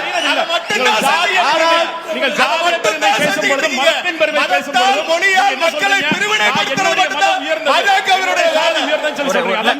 ஒரே கேள்விக்கு பதில் சொல்லுங்க தம்பி. ஒரு நொடி சார். நீங்க பாருங்க, ரம்ஜானுக்கு வாழ்த்து சொல்லுகிற உங்கள் அண்ணன் விஜய், கிறிஸ்துமஸுக்கு வாழ்த்து சொல்ற உங்க அண்ணன் விஜய், விநாயகர் சதுர்த்திக்கு ஏன் வாழ்த்து சொல்ல மாட்டேங்கிறார்? நான் சொல்றேன், நீங்க உங்களுக்கு ஒரு சின்ன சினிமா சொல்றேன். நான் கேக்குறேன், நான் சொல்றேன். கில்லின்னு ஒரு படம் வந்தது சீனிவாசன் சார். அந்த கில்லி கிளைமாக்ஸ்ல லைட் ஹவுஸ்ல இருந்து குதிப்பார் தம்பி விஜயும் திரிஷாவும். அப்போ விநாயகர் சதுர்த்தி ஊர்வலம் போகும். தேங்க்யூ தலைவா அப்படின்னு விநாயகரை பார்த்து சொல்லுவாரு. மாடியில இருந்து குதிச்சா விநாயகருக்கு வாழ்த்து, விநாயகர் வருது, அரசியல குதிச்சா ஏன் விநாயகர் வர மாட்டேங்குதுன்னு கேக்குறேன் நான். பதில் சொல்லட்டுமே. இதுதான் அரசியல். நீங்கள் இந்து என்றால் வெறுக்கிறீர்கள் என்பதுதான் திமுக அரசியல். முதல்ல நாங்கள் கடவுள் மறுப்பு மத அடிப்படையில் பிரிவினைவாதத்தை உருவாக்குவது உங்க மாதிரி கட்சி. கேள்வி கேட்டீங்கன்னா பதில் சொல்லணும்ல அவர். அதாவது முதல்ல எங்களுடைய தலைவரோ இல்ல எங்கள் பொதுச் செயலாளரோ இறை மறுப்பாளர் என்றால் நிச்சயமாக இல்லை. கடைசியாக கூட சாய்பாபா கோயிலுக்கு போயிட்டு வந்தாங்க. அதனால எங்களுக்கு வந்து இந்த இந்து மத பண்டிகை சொல்லக்கூடாது அப்படின்னு கிடையாது. இன்னொரு இப்படி கேட்கின்றேன், நீங்க பாஜக தமிழக பாஜக வந்து எல்லா விசேஷங்களுக்கும் வாழ்த்து சொல்றாங்க. ஆவணி விட்டோம், கிருத்திகா, கார்த்திகை, பிரதமர் மோடி அவர்களே ஒரு முருகன் திருவிழாவுக்கு வாழ்த்து சொல்றாரு. நீங்க ஏன் ஜெயிக்க மாட்டேங்கிறீங்க? எல்லா இந்துக்களும் உங்களுக்கு எல்லாம் வாக்களிச்சிருக்கணும். 85% இந்துக்கள் உங்களுக்கு ஏன் வாக்களிக்கவில்லை நான் கேட்கிறேன். வாக்களிக்கல உங்களுக்கு. மக்கள் பார்ப்பது நீட்டில் எந்த பக்கம் நிற்கின்றாய், நீட்டுக்கு தமிழக மக்கள் பக்கம் நீங்க மதத்துக்கு சொல்ல மாட்டோம். மதத்துக்கு சொல்ல மாட்டோம். மதத்துக்கு வாழ்த்து சொல்ல மாட்டோம். ரம்ஜானுக்கு சொல்லாதீங்க, கிறிஸ்துமஸுக்கு சொல்லாதீங்க, விநாயகர் சதுர்த்திக்கு சொல்லாதீங்க. இரண்டு மத பண்டிகைகளுக்கு சொல்லிவிட்டு இந்துவுக்கு மாத்திரம் சொல்ல மாட்டேன்னா இது அப்பட்டமான இந்து எதிர்ப்பு கட்சி இந்த தமிழர் கட்சி. உங்களுக்கு ஒரு கம்யூனல் அஜெண்டா இருக்கு, எங்களுக்கு ஒரு கம்யூனல் அஜெண்டா கிடையாது. நாங்க எதை சொல்லணும்னு சொல்ல நாங்க முடிவு பண்ணுவோம், மக்களுக்கு நிச்சயமாக சொல்லுவோம். ஆனா நான் சொல்வது நீங்க தமிழக மக்களுக்கு தேவையானது இந்த விநாயகர் சதுர்த்தி வாழ்த்தை சொல்வதை விட நீட்டிற்காக நீங்கள் எந்த பக்கம் நிற்கிறீர்கள் மக்கள் கேட்கிறாங்க. திரு கார்த்திகேயன், திராவிட அரசியல் யாருக்கு சாதகம்னா திமுகவுக்கு சாதகம், நான் தமிழக வெற்றி கழகத்திற்கு சாதகம். யாருக்கு பாதகம்னா நாம் தமிழர் கட்சிக்கு பாதகம், பாஜகவுக்கு பாதகம், இளைஞர்களை கட்சியிலேயே சேர்க்காம அதுல பெருசா இன்னும் அக்கறையை செலுத்தாம இருக்கிற அதிமுகவுக்கு பாதகம். அப்படிதான் இதுல பேசுனதுல இருந்து எடுத்துக்கொள்ள வேண்டியதா இருக்கு. முதல்ல உங்ககிட்ட இருந்து தொடங்கிடும். இல்ல அதுதான் திரு சுவாமிநாதன் அவர்கள் கேட்கும்போது கேட்டாரு உங்களுடைய வேட்பாளர்கள்லாம் எங்க போனாங்க அப்படின்னு சொல்லிட்டு. நானே வேட்பாளர் தான். 2019 நான் வேட்பாளர், 2024 வரைக்கும் 21 வேட்பாளர், 24 வரைக்கும் நானும் வேட்பாளர் தான். ரெண்டு வேட்பாளர்கள் இல்ல ஒரு கட்சியில இருந்து ஒரு சிலர் விலகுவதும் ஒரு சிலர் வந்துட்டு சேருவதும் இல்ல. இன்னொன்னு சொன்னாங்க வந்து சேர சேர அப்படியே இந்த பக்கம் விலகிக்கிட்டே இருக்காங்க. அப்படி இருந்திருந்தா ஒரு சதவீதப்பட்ட அரசியல் அதுதான் சொல்றேன். அப்படி இருந்திருந்தால் 1% இருக்கக்கூடிய கட்சி 8% தொட்டு இருக்கிறதுக்குண்டான வாய்ப்பே இல்லை. அப்ப 8% தொடுதுனாக்க புதிதாக வருகிறவர்கள் இங்கே இருக்கிறார்கள், சித்தாந்த ரீதியாக வருகிறவர்கள் இங்கே இருக்கிறார்கள் தான் முக்கியமான குறிப்பு. அடுத்தது அண்ணன் பிரசன்னா அவர்கள் திராவிடம் என்பது ஒரு சித்தாந்தம் அப்படின்னு சொன்னதுல வந்துட்டு நான் பெருமகிழ்ச்சி அடைகிறேன். ஏன்னா திராவிடங்கிறது ஒரு இனம், மண்ணு, பெரியாறு, அது இதுன்னு சொல்றது மூலமாக இவர்கள் என்ன சொன்னார்கள், தமிழர்கள் தான் திராவிடர்கள், திராவிடர்கள் தான் தமிழர்கள் சொல்லி தமிழர்கள் மீது ஒரு முகமுடிய ஒட்டுறதுக்கு பதிலா கம்யூனிசம் போல இதுவும் ஒரு சித்தாந்தம், ஒரு கட்சியினர் வந்துட்டு பின்பற்றக்கூடியதுன்னு சொன்னது மூலமாக கீழடி நாகரிகம் தமிழர் நாகரிகமாக பறைசாற்றப்படுகிறது, திராவிடர் நாகரிகம் என்பதிலிருந்து துடை தெரியப்படுகிறது. என்ன ஒரு கேள்வினா, திராவிட சித்தாந்தத்தை முன்வைக்கக்கூடிய அதிமுக திமுக தானே 50 ஆண்டுகளாக மீண்டும் மீண்டும் அடுத்தது அதுக்கு தான் வர்றேன். நாங்க தானே பெரும்பான்மையா இருக்கிறோம், நாங்க தான் வெல்றோம், மக்கள் எங்களை தான் ஏற்றுக்கொள்கிறார்கள், உங்களை ஏற்றுக்கொள்ளவில்லையே அப்படின்னு கேட்டாக்க இந்திய நிலப்பரப்புல அப்ப ஹிந்தியை வந்துட்டு அண்ணன் பிரசன்னா ஏற்றுக்கொள்கிறாரா? அது பெரும்பான்மைவாதமாக இருக்கிறது. பெரும்பான்மையில ஹிந்தி தான் இங்க வந்து ஏற்றுக்கொள்ளணும் அவர்கள் சொல்கிறார்கள். இவர்கள் என்ன சொல்றாங்க, நாங்க வந்துட்டு பெரும்பான்மையா இருக்கிறோம் அதனால நீங்க எங்களை ஏற்றுக்கொள்ளணும் அப்படிங்கிறாங்க. நீங்கள் கொள்கையை சொல்லி வேட்பாளர்கள் நிறுத்தி வெல்லுகிறீர்களா அல்லது காசை கொடுத்து நீங்க வாக்கை வாங்குகிறீர்களா? நீங்கள் திராணி இருந்தால் ஒரே ஒரு தேர்தல் காசு கொடுக்காம சந்திச்சுட்டு வென்று நீங்க சொல்லுங்க, அப்புறம் சொல்லலாம். அடுத்ததாக முடிச்சிடறேன் ஒரே கடைசி கருத்து. இப்போ நாங்க வந்துட்டு அண்ணன் பேசும்போது சொன்னாரு தலித்தை வந்துட்டு இவர்கள் துணை முதல்வர் ஆக்கவங்களா, அதெல்லாம் அதை சொன்னோன்னதான் அவங்க வந்து பிஜேபியோட பி டீம் அப்படின்ட்டாங்க. அதெல்லாம் ரைட்டு. அவர்கள் கட்சியிலே இருக்கக்கூடிய அண்ணன் ஆராசா அவர்களை நீங்க நீலகிரி தொகுதிக்கு தூக்கி மாத்திரத்துக்குடைய பின்னணியில என்ன அரசியல் இருக்குன்னு தெரிஞ்சுக்கினாக்க திராவிடத்தை உங்களுக்கு வந்துட்டு உடச்சு தெரிஞ்சிட முடியும். இங்க சாதியத்தை எதிர்ப்பது நாங்க தான் இவருக்கு சொல்லுகிறவர்கள். லட்டுல ஒரு கலப்படம் இருந்துச்சுன்னா இவர்கள் நேஷனல் மீடியாவா மாத்துறாங்க. ஆனா இங்க குடிக்கக்கூடிய மலம் கலந்த தண்ணீரை இன்றளவும் தீர்க்காமல் திராவிடம் வைத்துக் கொண்டே இருப்பதன் மூலமாக சாதியத்தின் உச்சமாக திராவிடம் இருக்கிறது. சாதியவாதிகளுக்கு அது சாதகமாகவும் மற்றவர்களுக்கு எதிராகவும் இருக்கிறது. திரு தளவாய் சுந்தரம், இளைஞர்களுடைய எண்ணிக்கை ரொம்ப குறைஞ்சிட்டே வருது அதிமுகவுல, அதனால விஜய் வரவு வந்து பெரும் பாதிப்பை அதிமுகவுக்கு ஏற்படுத்தும்னு சாமிநாதன் சொன்னார். தம்பி சொன்னார் மாதிரி இளைஞர் 15ல இருந்து ஒரு 30% அப்படி ஒரு எஸ்டிமேட் பத்தி சொன்னாரு. இளைஞரை பொறுத்தவரை 96 இதே மாதிரி அதிமுக படு தோல்வியை சந்தித்தது. அப்ப அதிமுக ஆட்சிக்கே வரான்னு சொன்னாங்க. அதிமுக ஆட்சிக்கே வரான்னு சொன்ன காலம் அம்மையார் இருக்கும் பொழுது. மீண்டும் சொல்லுகிறேன், அனைத்து இந்திய அண்ணா திராவிட முன்னேற்ற கழகம் 2026 ஆட்சியில் அமரும். நீங்க சொல்லுற மாதிரி ஒருத்தர் கட்சி ஆரம்பிச்சாரு, யாரும் குறையா சொல்ல. அந்த கட்சி ஆரம்பிச்சோன்னா பிரச்சனை தெரியும், ராஜ்யசபா எம்பி கொடுத்த அந்த கட்சியை காணவே இல்லை, அது யாருன்னு உங்களுக்கு தெரியும். இப்படி கட்சி ஆரம்பிக்க பத்தி பெருசு கிடையாது. ஒருத்தர் இப்ப அவர் சொன்னாரு நானும் வேட்பாளர் எல்லாரும் இருக்கலாம், பேஸ் வேணுமே. பேஸ் இல்லாம நீங்க பேசி என்ன பிரயோஜனம்? 20% ஓட்டு வாங்கியிருக்கோம், எப்படி வாங்கணும்? இல்ல என்ன ஒரு செய்தி என்னன்னா, திராவிட சித்தாந்தத்தை கொண்டு போய் சேர்க்கிறாங்க திமுகவுல இளைஞர்களுக்கு. அதே நாங்களும் செய்தோம். இளைஞர் பாசறை எல்லாம் ரொம்ப ஆக்டிவா இல்ல ஏடிஎம்கேல. இப்ப இளைஞர் பாசறை எல்லாமே எதிர்கட்சி ஆக்டிவா இருக்கிறது. எதிர்கட்சி என்றாலே ஒண்ணு தெரிஞ்சு வச்சிருங்க, எப்போ 10 வருஷம் அவங்க ஆட்சியில இல்ல, மீண்டும் ஆட்சிக்கு வர போயிட்டாங்களா? திமுக போயிட்டு சொன்னாங்களா? அண்ணா திமுக இப்ப சொல்லிட்டு இருக்காங்களா எல்லாரும்? அவரு 2 பேருக்கு தானா போட்டி? உங்களுக்குள்ளதானா? அப்போ 100% இதுல என்ன சந்தேகம் உங்களுக்கு? ஆ. நீங்க இதுல மட்டும் ஒண்ணு சேர்ந்துக்கிறீங்க ரெண்டு பேரும் கரெக்டா. போட்டியில என்ன சேர்ந்துருந்தோம்? நாங்க போட்டி தானே போடுதோம். ஒண்ணு சேரலையா? எதிர்மறை தான் நிக்கும். திமுக அண்ணா திமுக போட்டி இல்ல, எங்களுக்குள்ளதான் போட்டிங்கிறதுல ஒண்ணு சேர்ந்துக்கிறீங்கன்றனா எங்களுக்கு அதுக்கு தெரிஞ்ச விஷயம் தானே. இப்ப இவங்க அவர் சொல்லுதாரு கட்சி கட்டமைப்பு ரொம்ப பலமா இருக்கு சொல்லுதானே சார். கிரவுண்ட்ல வந்த முறை சார் கட்சி கட்டமைப்பு எப்படி இருக்குன்னு தேர்தல் தெரியும். தேர்தலுக்கு முன்னாடி இப்படி தெரியும். பூத்துல ஆள் போடணும், பூத்துல போய் ஆள் இருக்கணும், அதெல்லாம் கட்சி கட்டமைப்பு. எல்லா கட்சியிலும் தம்பி சொன்னாரு, நான் ஒரு வேட்பாளர் இருந்தேன். எல்லா கட்சியிலையும் வேட்பாளர் போடுதாங்க, எல்லாரும் வேட்பாளர் வராரு. ஆட்சி அமைக்கணுமே. கிட்டத்தட்ட 50 ஆண்டு காலம் திராவிட கட்சியிலே 32 ஆண்டு காலம் அனைத்து இந்திய அண்ணா திராவிடம் ஆட்சி நடத்திருக்கீங்க. திரு சீனிவாசன், பேராசிரியர் திரு சீனிவாசன் ஒன்னே ஒண்ணு ஒத்தி விட்டாரு, பிஜேபி வராது. கழகங்கள் இறந்த காலம் நீங்க, ஆனா இறுதியா வந்து முடிச்சிடறாங்களே திராவிட சித்தாந்தத்துக்குள்ளதான் போட்டி, அதுவும் நாங்க 2 பேர் தான் திமுக. 2021 அண்ணன் தலைவாய் திமுகவோட சேர்ந்து போட்டி போட தயாரா இருக்காரா, இல்ல பிஜேபி கூட எதுவும் போட்டி போட ஆசைப்படுறாரான்னு அவரை தான் நீ கேட்டு. கூட்டணி மாறும், கூட்டணிகள் மாறலாம், அதை பத்தி பிரச்சனை பண்ணி. எங்கள் நிலை ரொம்ப தெளிவுங்க. நான் ஒன்னே ஒன்று தெரிஞ்சேன், கன்னியாகுமரியில நாடாளுமன்ற தேர்தல்ல 2 ட்ரிப் உங்க எம்பி ஜெயிச்சாரு. எப்படி ஜெயிச்சாரு? 4 பிரிஞ்சனால ஜெயிச்சாரு. ஆனா எல்லா கட்சிக்கும் கூட்டணி தேவை, கூட்டணி இல்ல. இப்ப ஜெயிக்க முடிஞ்ச உங்களால ஏன் முடியல? ஆக திமுக அண்ணா திமுக காங்கிரஸ் பிஜேபி அப்பதான் கன்னியாகுமரியில நாடாளுமன்ற உறுப்பினராக பொன்னாக வர முடியும், இல்லைன்னா வர முடியாது. ஆக கூட்டணி தேவைன்னா கூட்டணி தேவைன்னு சொல்ல வரல. நீங்க என்ன 2001 சொன்ன கூட்டணியில இருந்தாங்க, 2021 உங்க கூட தான் கூட்டணியில இருந்தேன், இல்லைன்னா சொல்லவே இல்லை, மறுக்கலையே. கூட்டணி இல்ல. மீண்டும் 26 போவீங்களா? மீண்டும் 26 போவீங்களா? அது மேலிடம் முடிவு பண்ணணும், பொதுச்செயலா முடிவு பண்ணணும்.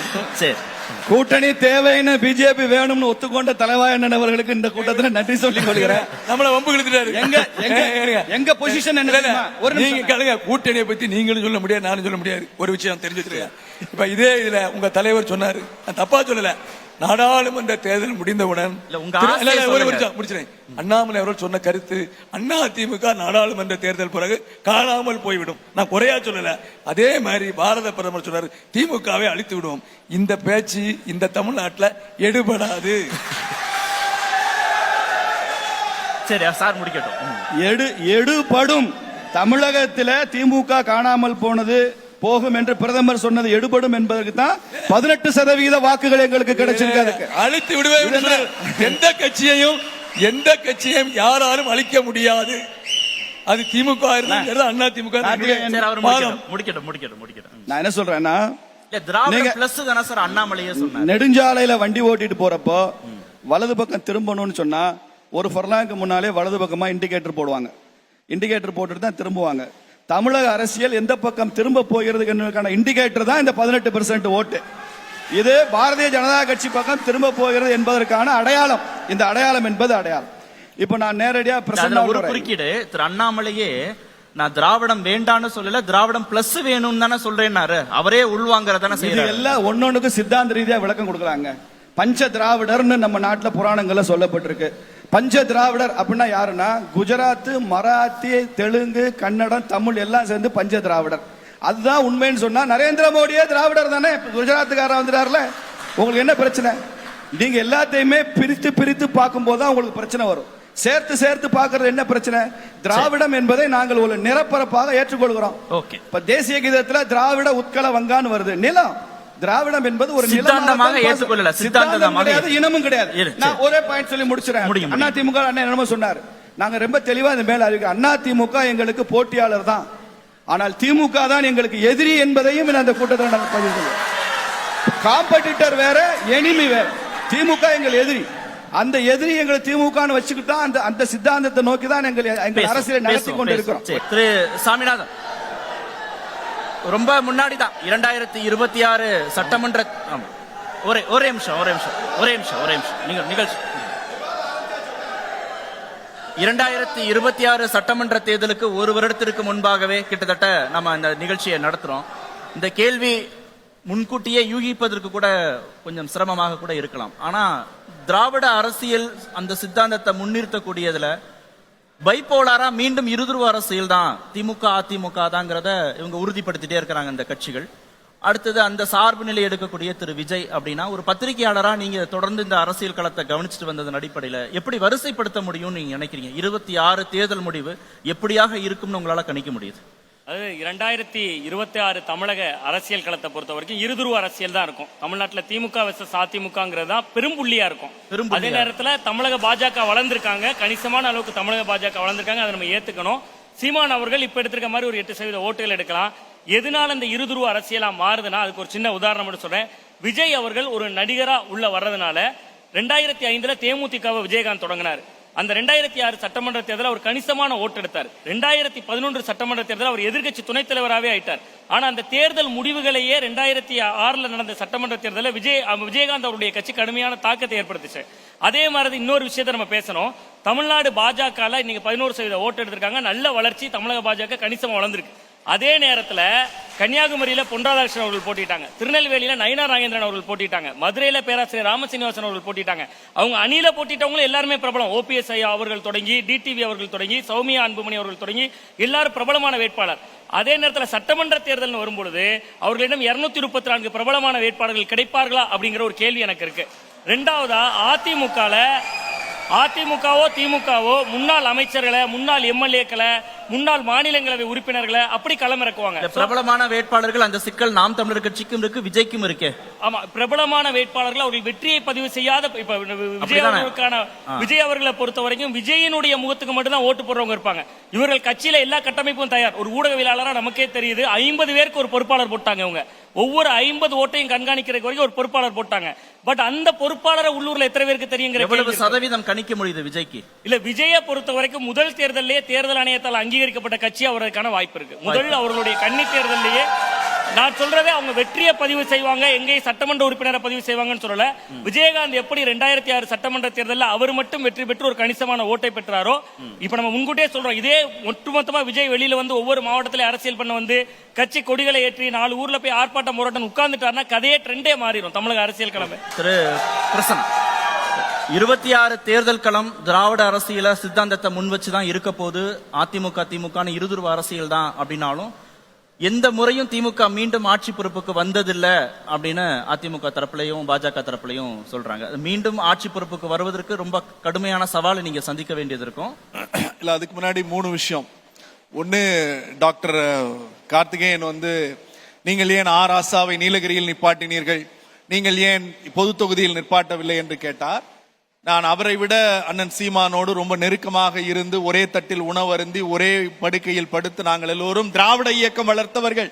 2010 தான் அவருக்கு வந்து தமிழர்னே தெரிஞ்சது. ஆனால் என்னுடைய தாழ்மையான கேள்வி, விக்கிரவாண்டி இடைத்தேர்தலில் ஏன் ஒரு தாழ்த்தப்பட்ட வேட்பாளரை நிறுத்தவில்லை?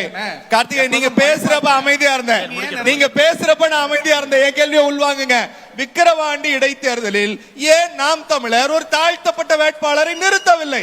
அல்லது நாடாளுமன்றத்தில் எத்தனை பொது தொகுதியில் தாழ்த்தப்பட்ட வேட்பாளரை நீங்கள் நிறுத்தினீர்கள் என்று பட்டியல் காட்டுங்கள். இது அரசியல். பட்டியலிடுங்க, பட்டியலிட்டு மக்கள் பேசுங்க. ஒண்ணு, எனக்கு பதில் அளிக்க இல்ல, பட்டியல் காட்டுங்க, சவால் விட பட்டியல் காட்டுங்க.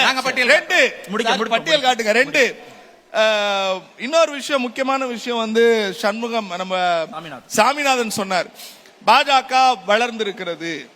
நீங்க வாக்கு எண்ணிக்கையின் அடிப்படையில் ஒரு இயக்கம் வளர்கிறது என்று கணக்கிட்டால் நீங்க வந்து திமுக ஒரு கட்டத்துல ஒரு தேர்தல்ல, சட்டமன்ற தேர்தல்ல வாக்கு சதவீதம் 18க்கு கீழே போயிருக்கு. ஆனால் இன்றைக்கு நாங்கள் 44% பெற்றிருக்கிறோம். அதிமுக 12% போயிருக்கு, அவர்கள் 33% பெற்றிருக்கிறார்கள்.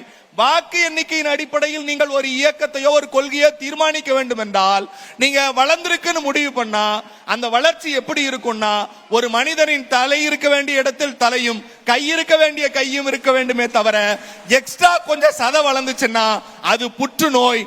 தமிழ்நாட்டிற்கு பாஜக வளர்ந்திருக்கிறது என்றால் அது ஒரு புற்றுநோயாகத்தான் கருத வேண்டும்.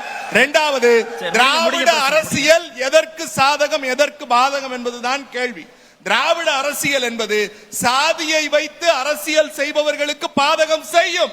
மதத்தை வைத்து அரசியல் செய்பவர்களுக்கு பாதகம் செய்யும், மனித தன்மைக்கு எதிராக செயல்படுகிறவர்களுக்கு பாதகம் செய்யும், சமநீதியை எதிர்ப்பவர்களுக்கு பாதகம் செய்யும், சமூக நீதிக்கு எதிராக நிற்பவர்களுக்கு பாதகம் செய்யும். குறிப்பா எங்களை எதிரியாக ஏற்றுக்கொண்ட அண்ணன் பாஜகவை சேர்ந்த ராம சீனிவாசனுக்கும் திராவிட அரசியல் பாதகம் செய்யும். நான் ராம சீனிவாசன் பெருமையா நன்றியோடு எங்க திமுக தோழர்கள் சார்பா நன்றி பாராட்டுறேன். ஏன்னா நிகழ்ச்சி தொடங்கினதிலிருந்து திராவிடம் எங்கன்னு கேட்டுட்டு மோடியே திராவிடர் தான் ஒத்துக்கிட்டாரு பாத்தீங்களா? இதுதான் திராவிடம் தான், இதுதான் திராவிட அரசு. நன்றி. நிகழ்ச்சியில் பங்கேற்ற அனைத்து நன்றி. இன்னொரு சந்தர்ப்பத்தில் சந்திப்போம். வட்டமேசை விவாதம் நிறைவு பெற்றது. மீண்டும் மற்றொரு நிகழ்ச்சியில் சந்திக்கலாம். நன்றி.